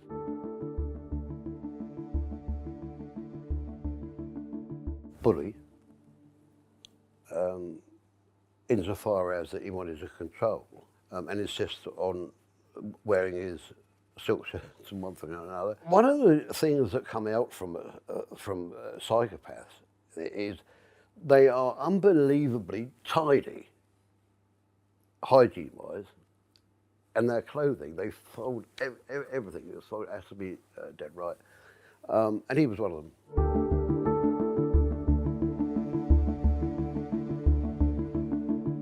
Well, it is difficult, but I have to be honest. You have to divorce from that because you're not there to judge. There, you're not there to, and this is instilled in you. You're not here to judge these people. You're here to care for them. It becomes very difficult because Broadmoor started to take in paedophiles, and I think that had a bigger ring to it than anyone who'd committed murder or whatever, because it's too near home, so to speak. They were dealt with on respect, but in the back of your mind, you were more conscious of the paedophiles than you were the other patients in there. Bearing in mind that some patients in there, of course, haven't committed anything. They're there for their own safety. We then had people on drugs who were sent to Broadmoor. So they're not all in that mould of evil, nasty people.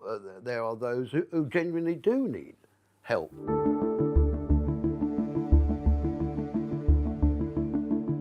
We argued against it.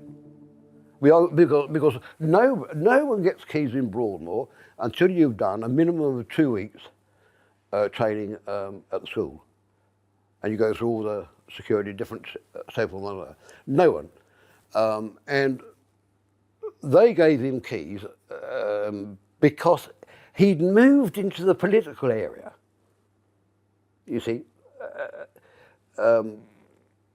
With Thatcher and going to Chequers and and all of that, and he used that. We argued against why has he got a cottage in Broadmoor, which is there, you can see it. Why has he got it? And when the cottages were not knocked down, they gave him a flat. Why? You know, what is it all about? Because he did, as the years went past, he did less and less and less and less at Broadmoor. Politics were involved with Savile, and I mean,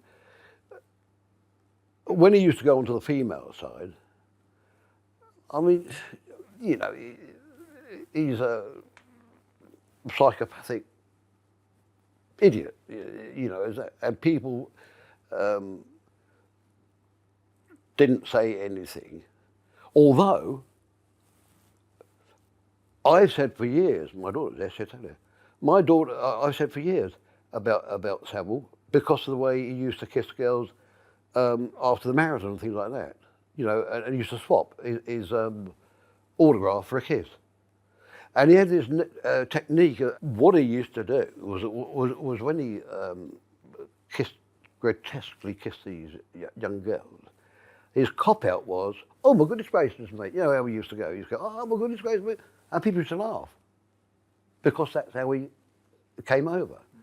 And that's how we got away with it. Because it was always, "Oh my goodness gracious," and that was how he got over it. But his time in Broadmoor was as much youth. He was utterly useless,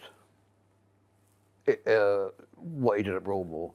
Jimmy Savile said to me, the one thing he wanted was a knighthood. He said, "I don't care about anything else." He said, "I want my knighthood." Because he said, he said it to me, "How will it look? Pit boy becomes a knight." And that was his aim, to get the knighthood.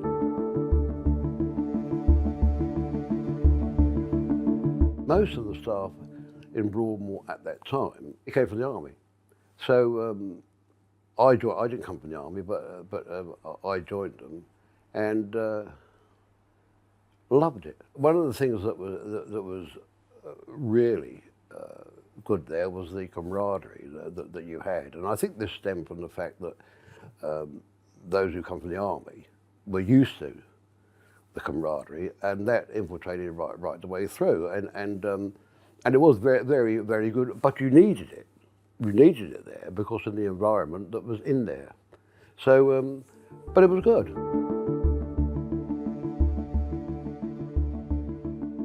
When I first got there, I was petrified. I was petrified because the very first thing they did with me was I was on Norfolk 1, which was top security then, and they said, "We'd like to introduce you to somebody." I said, "Okay." And they opened the door. All right, there was 4 or 5 staff with me, but I didn't have a clue what was going on. And sitting on the floor was a patient called John Silver, who's now at Rampton. So he's been there many years. And when he stood up, he must have been 6'7". In fact, he looked absolutely identical to the rest of a giant haystack. And I just literally froze on the spot. And I turned around, and I can tell you, my legs were like lead. That was my first introduction, really, to Broadmoor. And but there again, you see, when I found out about John's index, it was very, very sad. And I quite liked him. I tell you, he was good friends of John Silver, Jimmy Savile. Very good friends with him. Always used to want to come and talk to him.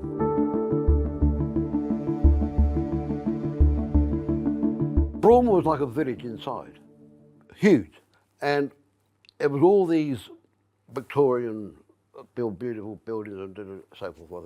You see, Broadmoor, in those days, was virtually self-sufficient. You know, that was staff and patients, which it reflected, because, I mean, bearing in mind that, you know, you had your shops in Broadmoor, you had a wonderful club at Broadmoor for the staff, and you had a school at Broadmoor. So everything was contained. It was almost a community unto itself. And this did spin off onto the patients, because we were able to communicate much easier than certainly today.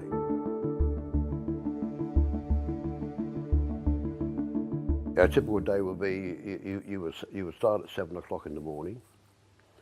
The handover would take place from night shift. You would then go through the day, and patients would go to the occupational therapy units, which was, in fact, very, very good, because they did all imaginable things: leather, they had a tailor shop, they had bricklaying, they even made garden slabs and so forth. And then they would work till 12 o'clock. They would then come back to the wards, where they would then have their lunch, and then the afternoon they would do the normal things, watching television or so forth. Staff would go off, people would go off at 3 o'clock, and the afternoon staff would come on, and so it would go on. We had wonderful artists there. We had wonderful chap who we used to have to take from the forest a root or a tree stump, and he would carve that into the most magnificent sculpture. So they were fully occupied in whatever carpentry. They could do really what they liked, as far as that goes. But there was very, very strong talent there. And this was exposed then, but it's not now.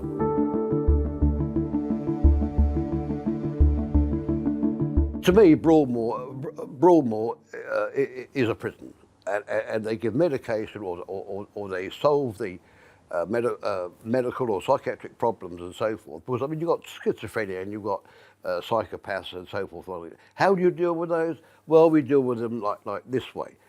But you cannot ignore the fact as to why they're there. You can't turn around and say, well, yeah, but I know he's killed 5 people, but he didn't mean to, because he's, you know. That is not good enough. You have to let the public see that, yes, we know who he is, we know what he's done, right? But on the basis he will be treated as a prisoner, but we will treat him medically. But they don't do that. You see, it's regarded as a hospital. And people start to think that they are poor people because of that. No, it's not true.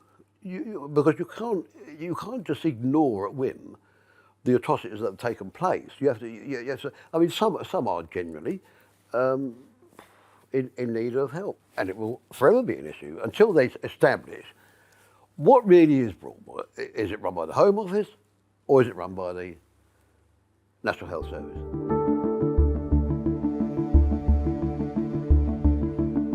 It changed when politicians became more and more involved in the running of the various establishments. And Broadmoor suffers, and has done for a number of years, of that grave illness, which I've always said about. And that illness is, it becomes a gravy train. And when that happens, those people in authority are more concerned with what they get from it rather than what they give to it. Directors and senior managers, I mean, they have no input really, and it's a wash with them, but they have no direct input to the patient. It is the frontline staff, which they've started making redundancies and reducing it down, and they've cancelled overtime. They are the people who know Broadmoor better than anyone. But the NHS has allowed, not only Broadmoor, I mean other hospitals like it, where it's become so top heavy. I tell you, in the 70s and 80s, we had 3 social workers in Broadmoor, 3. Now there's something like 38. In the early 70s, we had 800 patients. Now there's only 211. So, the numbers of people in these high salaried professional positions far outweigh the need, because the people who you need there are those on a daily basis who give the medication, care for them, make sure they eat, make sure they're clean. That is the work that patients appreciate, because they don't appreciate the fact that you've got, you know, loads and loads of people in admin departments typing away a letter and all that. They're not interested in that. They're interested in their own well-being and how am I going to get better and move out of here. And the only people who can give them that are those on the front line every day. So it went wrong. Then they did away with all the occupational therapy units, did away with all of them. And patients had a right to do what they wanted on the ward. They could sit about, lay about, do what they like. But it did nothing in the later years to secure those patients going out to the outside world, because all that had long gone. And so Broadmoor is worse today, operationally, than it was years ago.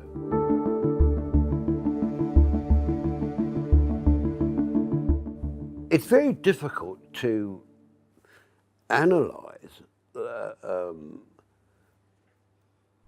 the razor wire, you know, around the tops of the walls, the razor wire, and then you've got one wall, and then you've got another wall inside that wall. And Henry Tilling, who said the security had to be upgraded with cameras everywhere and lights everywhere and so forth and one thing and another.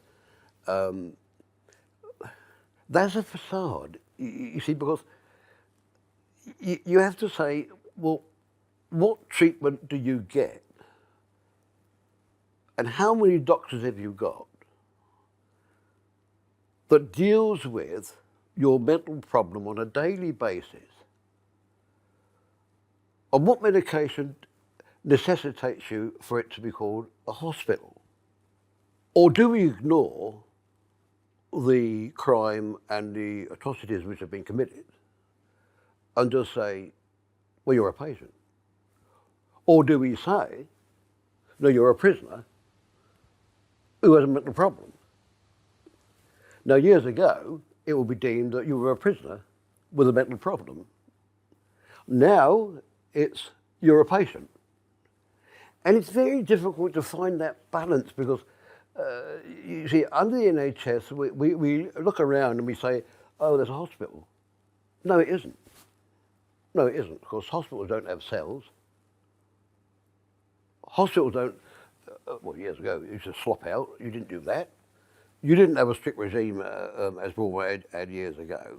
So therefore, where it went wrong was because it was categorised as a hospital, when in theory it isn't. It has to be seen as to what it is.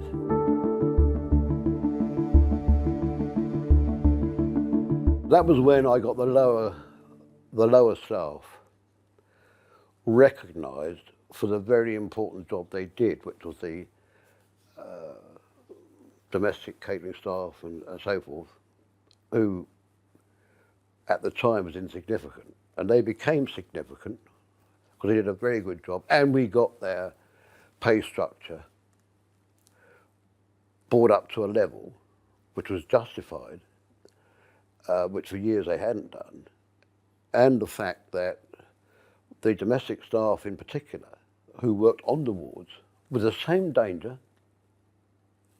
perhaps more, because they had weapons they were using. And yet they were not recognised as being working in that environment. They are now.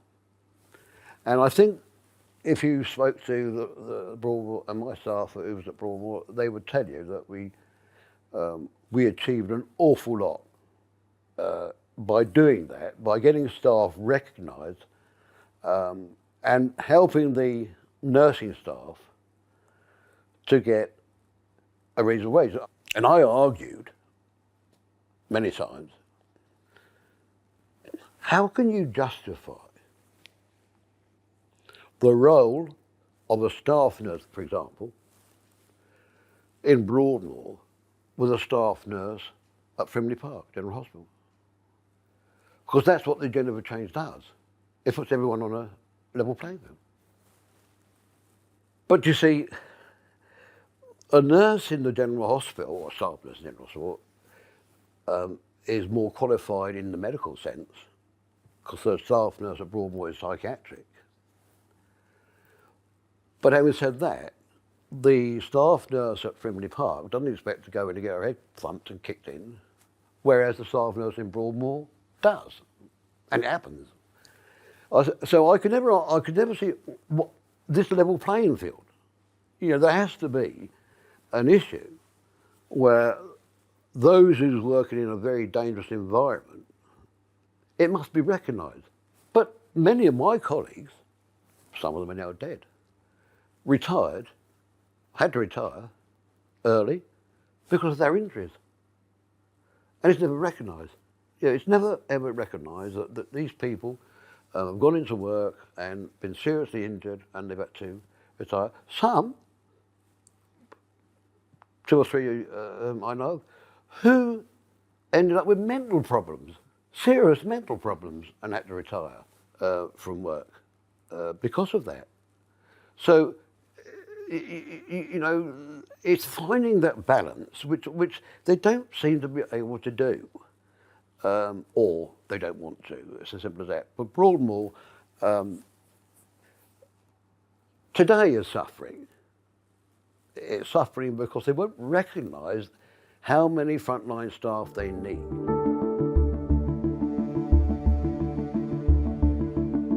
Broadmoor has been the most fantastic buildings, beautifully built, wonderfully designed and one thing or another, but they've gone. They've knocked them down, they've gone. Broadmoor, as we knew, has long gone. Broadmoor, as it was intended, died years ago. It died when politicians became involved, people who didn't really know what they were doing become involved, and had they left it to the people who knew, then Broadmoor would be a huge success today. Sadly, I think it's a failure. My charge was conspiracy to import Class A drugs. In 2015, the security at London Heathrow Airport was breached by a small group of corrupt baggage handlers. Together with a network of airport outsiders, they managed to smuggle £32 million of cocaine from Brazil to Heathrow's Terminal 5. 32-year-old Londoner Leiona Townsend-Bartley was part of the network. In 2018, she was sentenced to 6 years in prison and sent to HMP Bronzefield. Don't be in the prison and act like you and officers are friends. You're never going to be friends. You know, they are officers and you are a prisoner, that's it.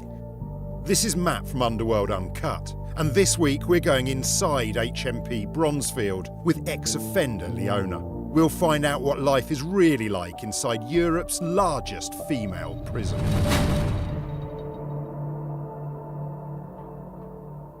I was a mental health support worker. I worked for an organisation that dealt with high risk mental health in a hostel. So I had a caseload of clients that I used to manage, and I loved my job. I spent maybe 7-8 months there before I found out I was pregnant. And once I got pregnant and then I had my maternity leave, I just never returned back after that. My daughter was actually born early as well. She was 7 weeks early. So she was 3 pounds 10 in weight. Premature. Spent 9 days in ICU, which is the Children's Intensive Care Unit. And then I brought her home. I think at the time I was quite vulnerable due to the news of my daughter. I didn't have the best relationship with her father at the time. I feel like that weighed a lot of pressure on me, and I kind of turned to others for support. I feel like the people that I turned to maybe used that opportunity to take advantage of my situation and kind of use it and manipulate me a little bit. And within a year, I was then sent to prison.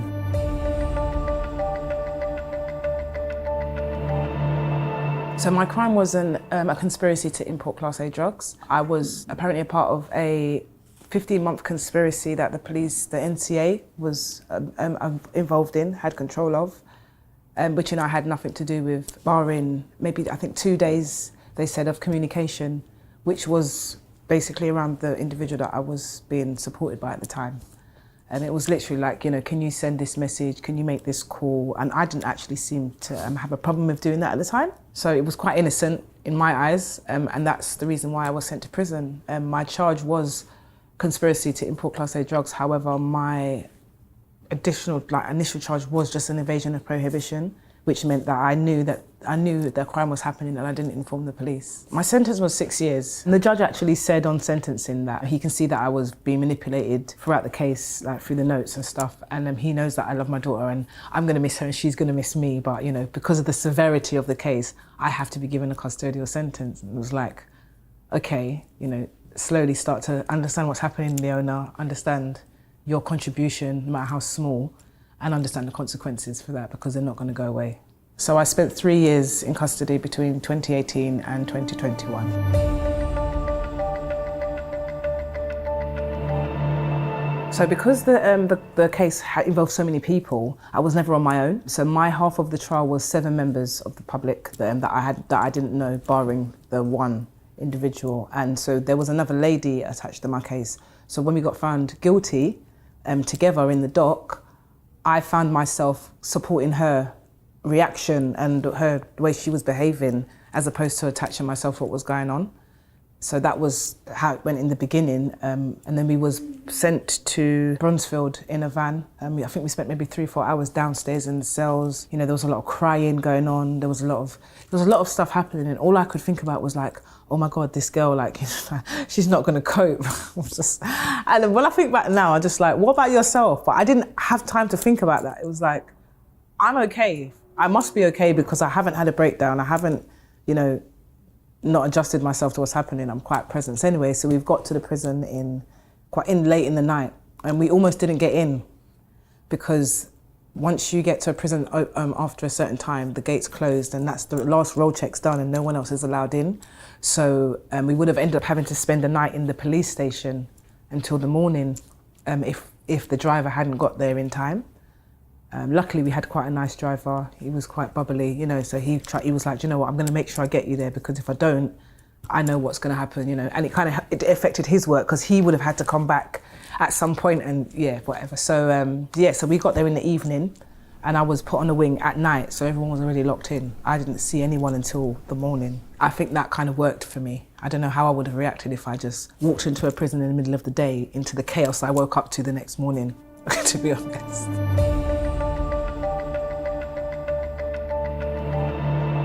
I think I was quite numb. I think there was so much other stuff going on. I think I was still trying to catch up with the feelings of having a baby early, catch up with the feelings of my house burning down. My house caught fire by the sun and burnt down. Catch up with the feelings of being on bail for so long and having to sign them at a police station every day between 9 and 5 for 8-9 months. So by the time I got sentenced or remanded, there wasn't really enough time to think about it. So it took about 3 months before I actually cried for the first time with the realisation of what had happened and where I was and the fact that I wasn't going home. When I woke up the following morning, as I said to you, it was brought in late at night. So I was brought to the wing like 11 o'clock in the evening. So I think it was like 7:45 that they unlocked the doors. And that was my first ever experience of prison life. I remember I had nothing other than the laundry bag that they sent with me. So now I've got to go out and get breakfast. I've got to go and interact with people. And due to having substances in my system, according to the medics, the medical team, I had diazepam and heroin in my system. Never used those drugs in my life. However, I did previously smoke marijuana. So because of that, I was put onto a house block that houses women that are addictions, like people that are methadone, people that are on prescribed drugs as well. So I was put onto that wing based on that.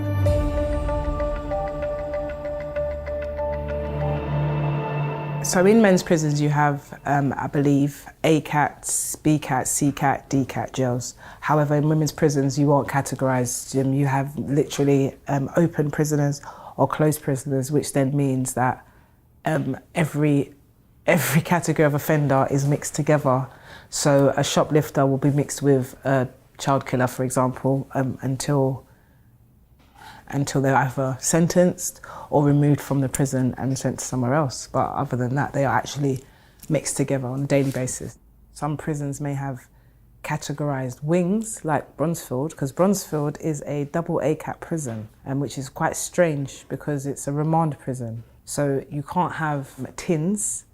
Like Downview is a sentence prison, right? So Downview, I can order things like KA canned drinks and corned beef and tuna. I can order that on my canteen. And I've been shipped back to Bronzefield and those things have been removed from my property because I'm now in a double A-cat jail, which is, they're saying is like the most severe prisoners. But I'm like, but this is a remand prison. You know, someone that might have just shoplifted or, I don't know, something silly could get remanded for a short period of time until they go back to court, and this is what they can be confronted with.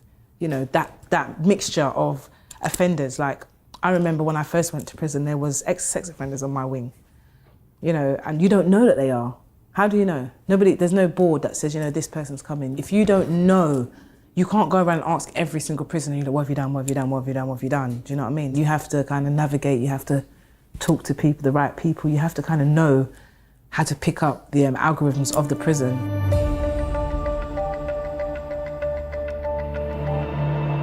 In Bronzefield, you have 4 house blocks. I know possibly they were starting at 5, which was an open wing, but there are 4 main house blocks. House block 1 would house the women that have addicted to drugs like crack cocaine, heroin, alcoholics, and quite a lot of shoplifters, which also carries a lot of addiction. And then you have house block 2, which houses a lot of the women that came in from police stations, from courts, and were just directly remanded. And that's where they would be housed. It's like an induction wing. And then you have house block 3, which is houses more settled prisoners, maybe people that have complex needs and they can't actually be transferred to another prison, so they actually end up doing the majority of their prison in Bronzefield. All these house blocks are then made up of 4 wings on each house block, which are all connected. The wings eat together, but everyone associates in the evenings together. I was first housed on house block 1 due to substances that were found in my system. So I was housed with the people that were addicts and that were on prescribed medication, methadone and things like that. I spent, I think, maybe 4 days on there. And then I found an officer that I asked to move me because I was just like, I just don't belong here. And he moved me straight to house block 3, so I didn't have to go into the induction wing. I'd already been in the prison over that induction time, so I don't think it made sense to put me there anyway. But yeah, I got kind of like a free pass, which helped me because I was on a wing with people that have been in prison for quite a long time. So they taught me a lot about what I needed to know to survive and just to be able to get through day to day, really.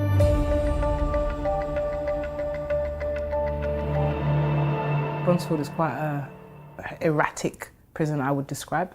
So it's normally quite noisy, especially if you're living on house block 2. It's again, women have just come in, they're not used to being locked in. So there's a lot of crying, a lot of banging on doors, a lot of stuff, people getting triggered by little things officers are doing, like closing your hatch at night. Women will go on and start banging for hours and hours throughout the night. So I did surgery. Did the surgery and the laundry and the wing cleaning. So with the surgery, you get let out at like 6:30 in the morning. So you can do breakfast, which is just eggs and toast, between 7 and 8. 8:45 is movement. Everyone goes to, who's got work goes to work, who doesn't gets locked in their cell until lunchtime. And then lunchtime is about 12:30 maybe. Everyone comes back from their work, everyone has lunch, then we get locked in for like an hour and a half, 2 hours. And then there's normally visits within that time, so people might get unlocked at 2 o'clock for a visit. And then at 2:15 or 2:30, you get unlocked for movement again in the afternoon. You go to work till maybe like 4:30. Come back for dinner. Dinner will be served, and then you have from 4:30 till maybe 6:45 to, shower, socialise, go out for exercise, all that good stuff. Order your canteen on the pod and credit and stuff like that. And that's just a typical normal day in Bronzefield, in a nutshell, without all the drama attached. There was drama every day. One person kicks off, the whole wing's getting locked down. That was every day. People will kick off about the silliest little things, not getting let out now when there's 10 minutes to go, and it creates arguments. Someone's like, "Oh, you just wait," and then it's like women bickering 24/7 about nothing. You took the last bit of toast, that bit's branded than my bit. It's just like, honestly, it was a nightmare. 24/7. 24/7.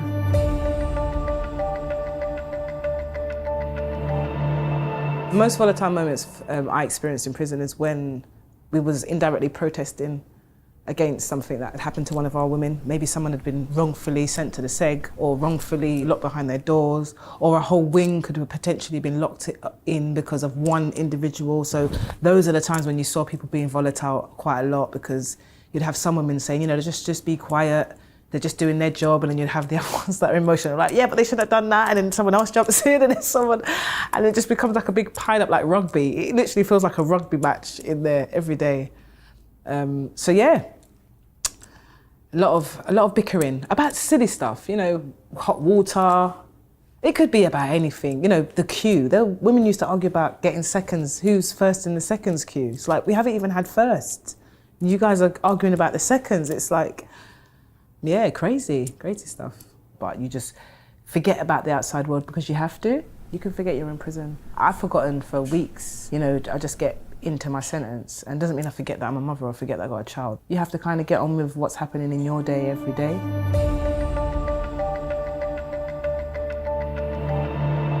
So the officers in Bronzefield, you call them by their first name. And when you go to HMP, you're either Mr. whatever or Miss whatever. And my name is my surname.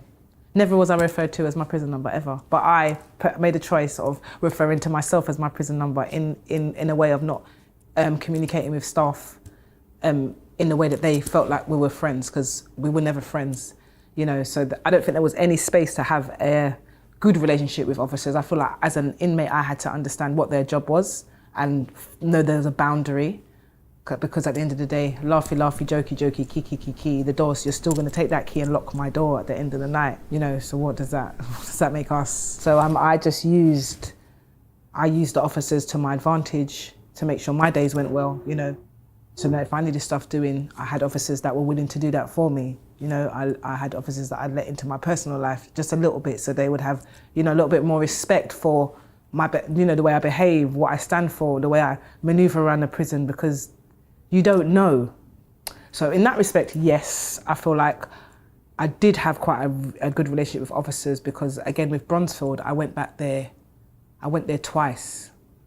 And the first time I went was my first time, very angry, rebellious, rah, and by the time I went back, I'd transformed my whole being.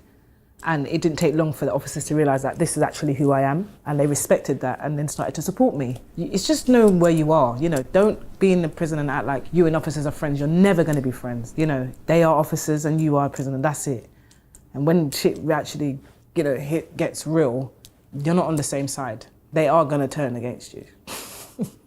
So we have to stick together as the women, no matter what, because we'd all get in trouble together, but they're not willing to do that. They're never willing to step on our side and fight for us, like how we fight for ourselves.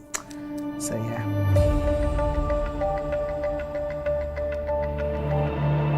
So that's an interesting question. Witness suicide, self-harm, severe self-harm, and suicide on a regular basis. That was the hardest thing for me to deal with, and I'm trying to deal with it today. You know, the reality of people taking their life for so many different reasons in that situation, to know that you're in there and you have no one to live for. That breaks my heart, because I had a lot of bad days, but I have a child, and every day it was like, I have to live for her. I have to, you know, keep my mouth shut for her. I have to not argue for her. I have to, you know, let them do their job for her. Everything was for my daughter. So to know that someone was in there and didn't have anyone, I met women that had no one and they wanted to just take their life. You know, some of them did. So that was hard.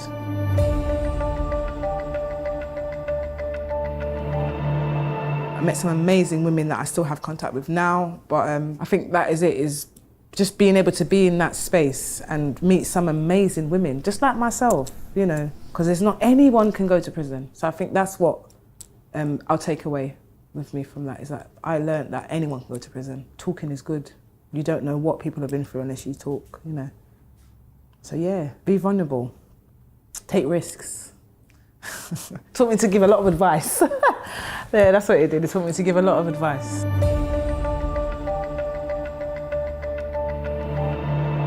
I believe that prisons can be as positive as the individual makes it.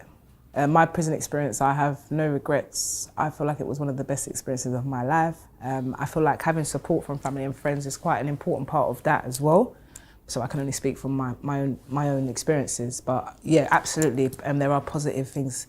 There are a lot of projects and things that you do have access to, you know, if you want it. There's a lot of business opportunities in prison for the inmates to be able to get involved in long term and gain, you know, accredited qualifications that will support their future. So again, prison is as positive as the individual chooses to make it.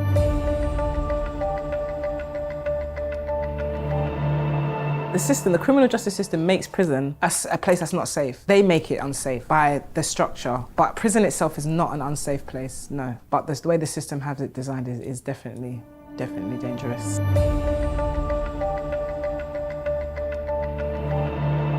I was a very different type of person to what I am now, and it took a lot from my own family and friends to understand that adjustment. I found my relationship with faith again. You know, rather than a religion, it was to know that I am being protected. There is something that is keeping me going every single day, away from the physical being of my child and my family. Like, something is keeping me going, you know? So these are the good things that have come out of prison. I went straight into carnage. It was constant stabbings, constant slashings, beatings by prison officers.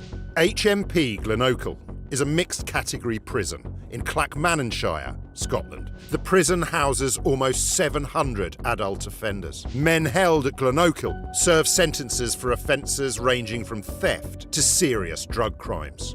And I remember the guy running out, and I brought the sword down, severed fingers, really badly lacerated his chest, slashed the face, missed an artery by millimetres in his head, nearly killed this guy. This is Matt from Underworld Uncut. And this week we're going inside the walls of HMP Glenochil with former prisoner Anthony Gielty. What type of prison is HMP Glenochil?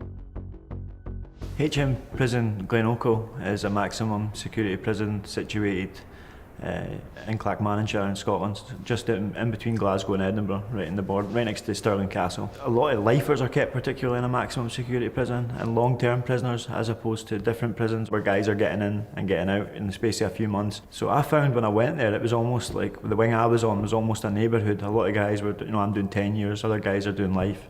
It almost becomes like a neighbourhood. But when trouble kicked off in Glenochil, it was serious. You know, when trouble did go down, it was among the worst.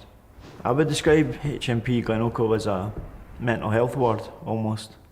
The big change coming out of the young offenders institution into the adults was seeing how many were dependent on drugs, seeing everybody everywhere craving, looking for, trying to find a way to get out of the experience of being in prison by psychoactive substances, and I mean anything from heroin to weed to acid to illegal highs, anything. It seemed to be what everybody was going for all the time, and that was quite foreign to me. And there seemed to be a bit of an incentive to be on it, like methadone programs and stuff like that, because people seemed to get extra visits if they were taking. There was so much people on methadone that there would be like a mile of prisoners getting their medication in the morning. We used to call it the Green Mile, because of the green liquid they were waiting for, you know? So that was pretty strange. How common is violence at Glenochil? There's multiple dominance hierarchies in prison. One's from who wants to be the biggest and the strongest on the wing, to who wants to take control of the drugs that are coming and going on the wing and controlling the sales, to guys who want to be the best at table tennis or be the best at pool. They're all striving to be recognised in their own ways. Big ones are who controls what's coming in and representing your camp. Particularly just now, there's different families that would have their own camps and their own gangs, and as they go in there, they would enforce prison wars within that. They would take out hits within that, and the hierarchies are fluid. But somebody who's at the top of the hierarchy often is a target too, and they're targeted by somebody who's on the smallest rung who's sent to do it. You know, so it's a strange sort of thing. I remember one situation in Glenochil where 21 lockback knives were found hanging on the fence. So that caused a real concern among the prison officers, because if 21 lockback knives were found having been caught on the razor wire, what else was being smuggled in amongst the guys? So this was a place where guys were tooled to the teeth, and when trouble did kick off, it kicked off serious. Like my friend who thought he was just going for a bare knuckle fight with a guy in a cell was grabbed from behind and stabbed multiple times. But like I said, that was the thing about Glenochil. When trouble did happen, it was really serious. I remember that. So I remember one guy nearly lost his two eyes. We were at the gym one day. Yeah, two guys went for a square goal in the showers, which is out the way of the cameras. And these were big guys, big strong gym rats. And I remember one guy just coming out, and his eyes were just tore, like almost hanging down here, and the tear marks from just on his face. And I remember seeing him in the work parties every time, looking past, and I managed to chat to him over a game of cards, and he was like, "Man, I'm just so thankful I've still got my eyes." Man, not just a fight, but a fight where somebody would want to rip another man's eyes out. Prison violence won't just be because an argument's erupted or a difficulty's happened or a breakdown in relations has happened on the wing. Often violence and retaliations are prescribed for guys going in, having a gang warfare with somebody on the outside perpetuates it on the inside. They then have to retaliate. Often attacks are dictated from the outside. So somebody's family does something on the outside, a prisoner on the inside who can be got is made an example of, or something that happened on the outside needs to be finished on the inside as guys get together. But often slights, insults, threats, abuse, the standard thing for guys. Things that can be used within prison as tools is anything that can be broken or isn't pinned down. Seen chairs being broken off into chair legs, pool balls, pool cues. Remember during one kick-off, it became really important to get to recreation first, to secure the pool balls, to secure the pool, but anything that could be done. Any means of inflicting injuries just became determined by what was available. How do drugs affect people in prison? Drugs seriously affect the dynamics of prison. I would say for 80% of prisoners, their day revolves around how to get a psychoactive substance to get them to escape the monotony of everyday life. And I mean, guys would be trying to smoke, like guys who'd just come in and were leaving serious drug habits would be trying to smoke paracetamol, would be trying to experiment with different things like that, to legal highs, crushing up things, smoking them in, dipping letters in acid, to get, breaking down stereos, wrapping up things in carbon fibre paper to try and get through scanners, all sorts of different ways they're trying to get in. And then when it's in, it causes havoc for people who are in addiction or whatever, who take it and can't pay for it, to the wars that come from that and the violence that flows from that, and then just to the gangs competing for control in the market within the prison. Because life becomes a lot easier if for a person who's able to control that. Getting and obtaining drugs seems to be the biggest source of conflict. One of the things that concerned me with prison was that guys who smoked weed or cannabis were given the same disciplines as people who smoked heroin. Now the problem is in prison, for drug testing, because everybody's drug testing, if you're found to have a illegal substance in your system, you're punished for that. So you would get the same punishment for heroin as you would for weed. Now, weed stays in your system within the test for 28 days, heroin for just a couple. So guys had an incentive to just take the heroin, so they wouldn't be caught up in the prison system monitoring.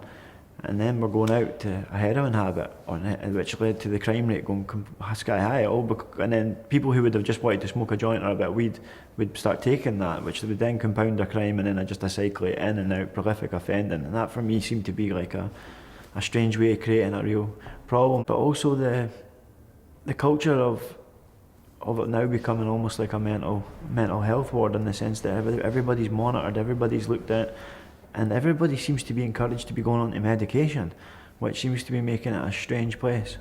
How did you get involved in the world of crime? I was brought up on the outskirts of Edinburgh, in the east coast of Scotland. Quite a good upbringing, stayed in a kind of semi-rural place, good family, but I was a bit of a wayward one.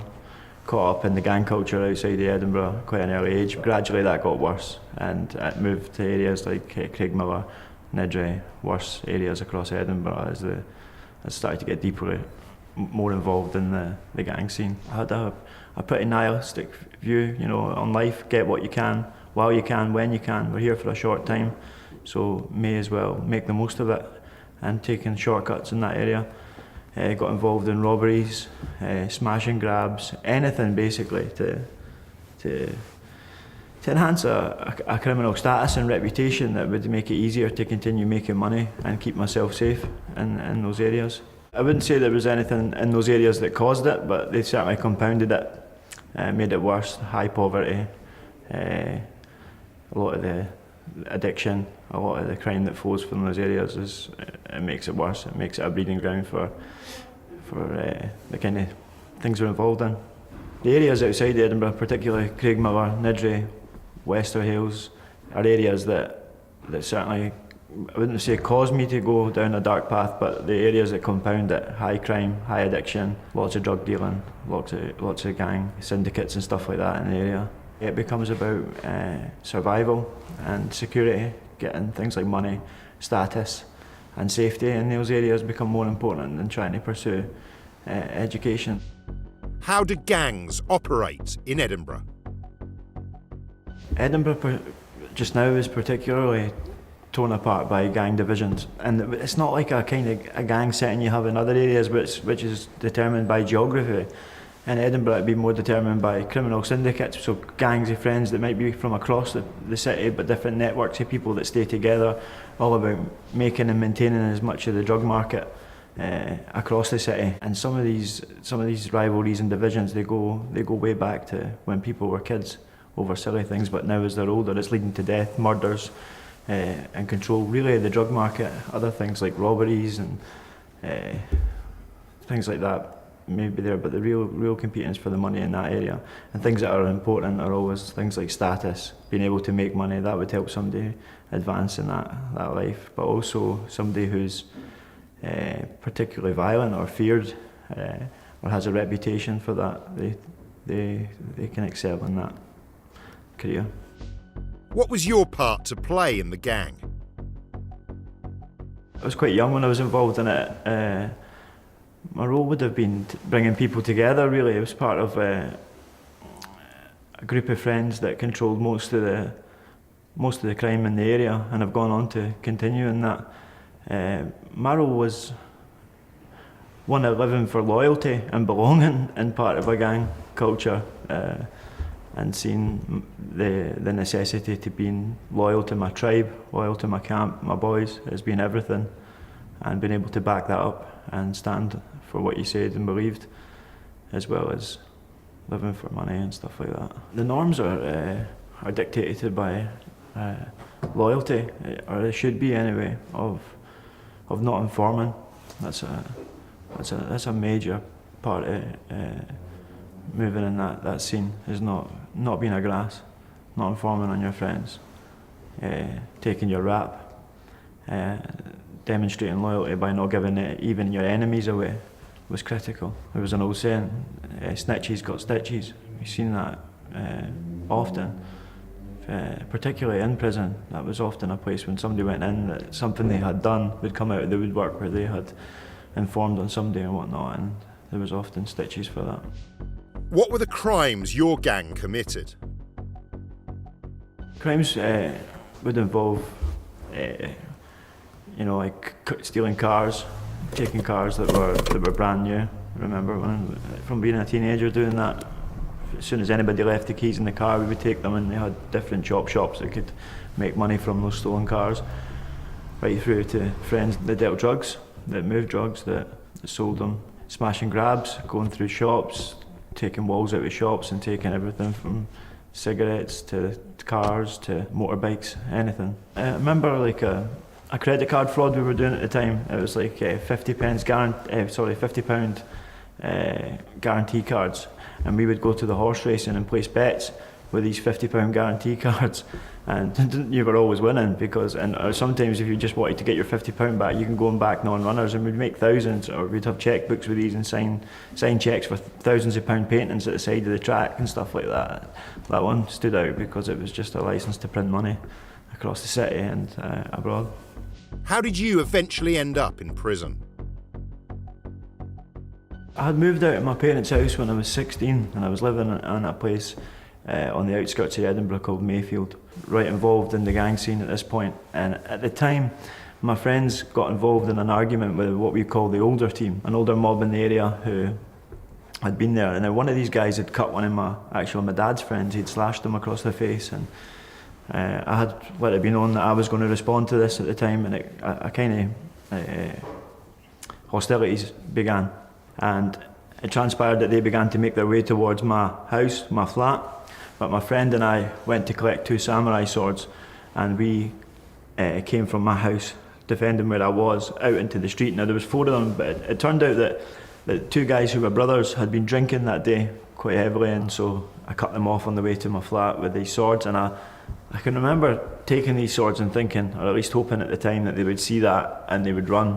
But it transpired that the guys had been drinking that day, and they thought that they were running into golf clubs, so they would just take the first hit and get in about it with what they had. But 2 of the other guys bolted, and the 2 brothers stayed at the time. And I remember the guy running out to grab it, and I brought the sword down, severed fingers, really badly, lacerated his chest, slashed the face, missed an artery by millimetres in his head, nearly killed this guy, catastrophic injuries. That led to a 10-year sentence for me at 17, which was a first offence. I was sent to Her Majesty's Young Offenders Institution, Pullman, which is a place for every young offender in Scotland, above the age of 16 and under the age of 21. How was your time at the Young Offenders Institution? So, weirdly as it sounds, you're kind of prepared, or you anticipate spending time in prison if you're involved in the gang scenes. And so that wasn't a shock, but I can remember things going from bad to worse for me, and I didn't care. I'd pushed the self-destruct button on my life, and so the violence went from having quite a violent life leading to prison, going into prison, violence got a lot worse. Particularly in Young Offenders Institution Pullman, because the gang scene amongst the young offenders is much worse than in the adults. Honestly, I'm thinking if I'm doing time, I'm going to do it well in the sense of being a solid criminal, as strange as that sounds, not taking a back seat, not taking a backward step, not complying what the system was offering. It led to months and months in solitary confinement, attacks on prisoners, attacks on prison officers, being restrained, being reclassified as one of Scotland's most violent prisoners, being continually kept on your own, handcuffed to prison officers everywhere I went. Things got pretty bad inside, from bad to worse. When leaving a criminal background in the gang syndicates, going to prison, it is almost a rite of passage. It is almost an initiation. You've been seen, you've been tried, you've been tested, you've not broke, and how you hold yourself within prison is very important as well for how you are seen and how you represent yourself going out. And so I made that conscious decision to not take a back seat and to make sure I went forward in prison, and that was strangely through violence. How violent were you at the Young Offender Institution? The Young Offenders Institution in Pullman, again, from everybody, it was the worst place. It was hell on earth, honestly, because every prisoner from the whole of Scotland was there, and so in a strange way, although outside the crime syndicates weren't determined by geography, in there they were. So it was an Edinburgh camp, a Glasgow camp, a Dundee camp, a Falkirk camp, from all these different parts of Scotland, and it was fiercely territorial and fiercely violent. You know, I seen a guy getting slashed over Connect 4, the game, with the top of a tuna tin. Do you know what I mean? Like, stuff was kicking off all the time, and particularly with young guys who feel like they've got something to prove. It was pretty bad. No effort was made to kind of engage or change at that point. I remember when I first went into Pullman, I went into the downgrade hall, which is like where they put all the worst of the worst from all the different wings, and so straight away going into that, I went straight into carnage. Basically, it was constant stabbings, constant slashings, beatings by prison officers. There was actually a report done by the HM Inspectorate in 2004 that condemned completely the conditions of Pullman, because I mean, even if you were in solitary, you would go in, and as well as having the punishment of solitary, they used to come in and take our beds away at 7 o'clock in the morning, take your chairs away, and so you'd have to stand up for the full day between 7 AM and 5 PM. A lot of the practices that were condemned in the old prisons still got away with in the Young Offenders Institution. And the prison officers in there were a bit strange as well, because a lot of them had come from the adults' establishments for reasons perhaps that were a bit corrupt or a bit heavy-handed, and so we ended up having the best of prison officers as well. Looking back, it almost feels like a different person. I was consumed with anger and hate, and I would see any opportunity to retaliate. I felt as if conforming to the system was the wrong thing to do, and so fighting or not being or taking perceived disrespect, whether it be from other prisoners or prison officers, you know, led to me reacting violently, attacking prisoners, attacking prison officers, and when you do that, it gets a lot worse. Your prison sentence gets worse. It got to the stage where I was classified as a dangerous prisoner, where you don't see anybody except 3 prison officers who take you to exercise by yourself, and it was weird. They would radio down the corridor to clear the way if you were going past and stuff like that, but the attacks were happening all the time. I remember one time I'd attacked a prison officer and they broke my wrist here, and this bone was coming out, so they had to take me out to the hospital, and they put like a brace on, and on this brace I took the metal out as soon as I got back from the hospital, sharpened it, and then used it to attack another prisoner who I was arguing with on the way back. So it was like violence on the way back from violence. My hands were always, and this was terrible for like family coming to see me. Every other person had a time with their family. I was sitting with 2 prison officers literally chained to me at the time, because violence was happening all the time from me. I was attacking people non-stop. Why were you eventually moved to HMP Glenochil? The prison governor wrote a letter to the Scottish executive and said, we can no longer keep this prisoner, he's too violent, he's too volatile, he needs to be moved out of the young offenders and into the adult establishment. And so at the age of 19, you're meant to be, if you remember, in Pullman from 16 to 21, I was kicked out at 19 into the cons, as we call it, the convicted prisoners, over 21s. So among the adults now, but I was moved to Edinburgh for a short period of time at HM Prison Stockton before I went to Glenochil. Honestly, the thing that's going through my mind as I'm leaving Pullman is that it's not going to happen. I was like so anxious to get out of Pullman and get out of the Young Offenders Institution that I was worried something was going to go wrong. And I remember when I was leaving that day, and still looking back, it sounds weird to say it, you know, but still looking back, Pullman was that awful that leaving there was one of the happiest days of my life. Did you spend any time in solitary confinement? At the start of my prison sentence, it was really volatile. One of sustained solitary confinement, like 15 months in solitary is what I managed to rack up at one point, and that was like out of 2 years. And so out of my 2 years in the Young Offenders, I was 13 months in solitary, and then another 2 months in solitary confinement in the adults. So a lot of time alone. And then, if I was going to be honest, I used to actually prefer the solitary to having to engage with other prisoners. So I started to pine for wanting to be alone, and so sometimes I found myself probably reacting to do something to be in the easier way of living, which was by myself. And that's a dangerous place to be when you just want to be by yourself, do you know what I mean? Because it's not good. Sustained sort of solitary isn't good. It was actually while my friend had been stabbed. Anybody that thought to have any connection to this stabbing, friend or foe, was taken back to solitary for investigation. The digger is what we called it in Scotland, it's solitary confinement in Scotland, and that's, you know, it's like 12-foot high concrete walls on top, big light down on you for most of the day, small window that looks out onto razor wire over razor wire, and then when you're taken for exercise, you're taken into 12-foot high walls, a grill over the top, razor wire that surrounds you, which is basically like a glorified kennel. And you're not seeing anybody at all within that. You're totally disconnected from other people, unintentionally so. Even to when you're moved in the middle of the night to a different prison establishment to keep you as disorientated and therefore planning as little disruption as possible. I was eventually threatened by what we call the ghost train in prison, which is where you're taken from solitary to solitary to solitary in different prison establishments, moved after 3 months of a time. And you don't see anybody except the 3 prison officers who open your door, take you for 1 hour's exercise by yourself and bring you back. That's called the ghost train because when you get off it, you're spooked. Do you know, you're no longer the same guy you were when you went on it, because some cons would be on that for like 4 and 5 years at a time. You know, 4 and 5 years of sustained solitary confinement and what is basically a glorified kennel. You're there for that 3 months, and then in the middle of the night they move you to another prison, don't tell you or your family where you're going, so you can be in Greenock one day and in Aberdeen and the next day, and moved around the country within the different establishments in the Scottish prison system. So, and like I was saying, you guys can rack up 4 and 5 years on the ghost train, so you're spooked when you get off, you know. What made you turn your life around?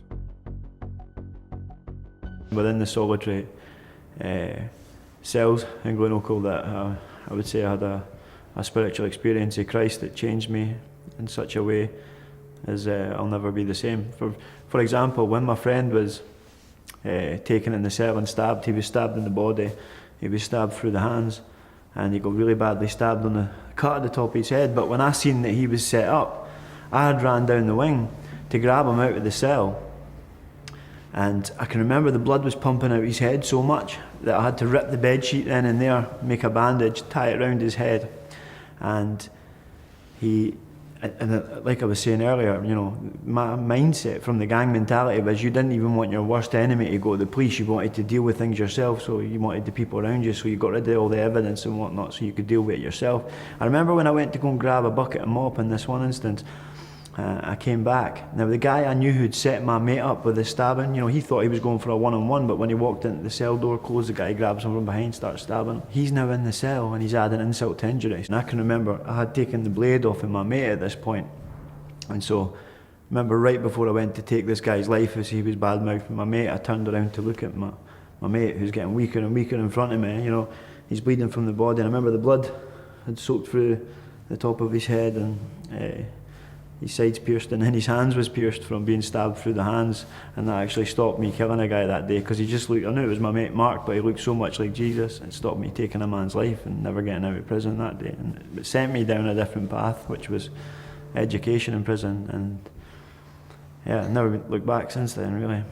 The path, of course, for me after that was trying to renounce everything about the gang mentality and mindset that I could, you know, that you had to react. You couldn't show that not being able to show weakness was wrong, stuff like that, and really having my whole mindset turned around, like to see that the gang mentality that I thought was keeping me alive and keeping me safe, realising that was actually killing me, and that was actually leading me further into darker places, a darker mindset, and into darker associates and relationships, and my life because of that reflected it. So trying to renounce that, get away from that mindset was only helped through education, really. And I was grateful for the education department in Pullman for being able to just focus on studies and know on navigating the gang scene.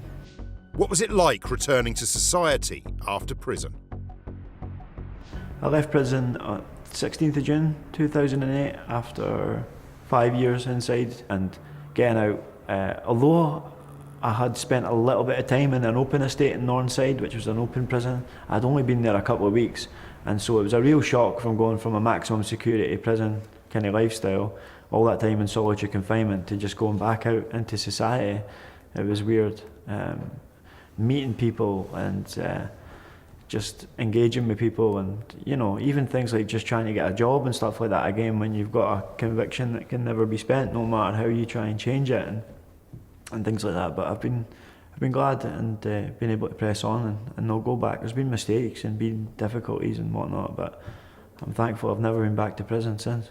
I left my home in Edinburgh to come to Glasgow to study theology, and it was while studying theology I met my wife, and now have my family down on the west coast of Scotland. If I can be honest, my goals were to try and contribute back into society, genuinely give something back. I'd spent so much time involved in hate and anger that I genuinely wanted to make a difference, and I've been privileged to do that. Do you know what I mean? I've worked with disabled kids in Albania, orphans out there, stuff like that. I give talks to schools, go around to certain young gangs and stuff like that within school settings, as well as go back to speak to other prisoners and stuff, which is in some way just try to stop. So many of my friends are dead, man. Do you know what I mean? So many are doing lifers just now. So many are just stuck in a life of hell, that being able to be some part to try to help stop that is a goal. My life just now is, during this season particularly, is focusing on family and being a father and having a happy life, free from crime. But I do enjoy writing. Published a book back in 2016 about my life in prison and being Scotland's most violent prisoner. And now the change is, you know, life is hopeful now. Do you know what I mean? I'm not living in fear or anxiety or looking over my shoulder. Nobody's coming to get me, and I can look forward to just living a peaceful existence with hopefully making a difference and doing a little good, hopefully, at the end of it. Thanks for watching our interview with Anthony Gielty on what life in HMP Glenochil is really like. Remember to click the subscribe button below, as it really helps the channel grow. Tell us in the comments section if there's a British prison you want to see next. This is Matt from Underworld Uncut. We'll see you next time.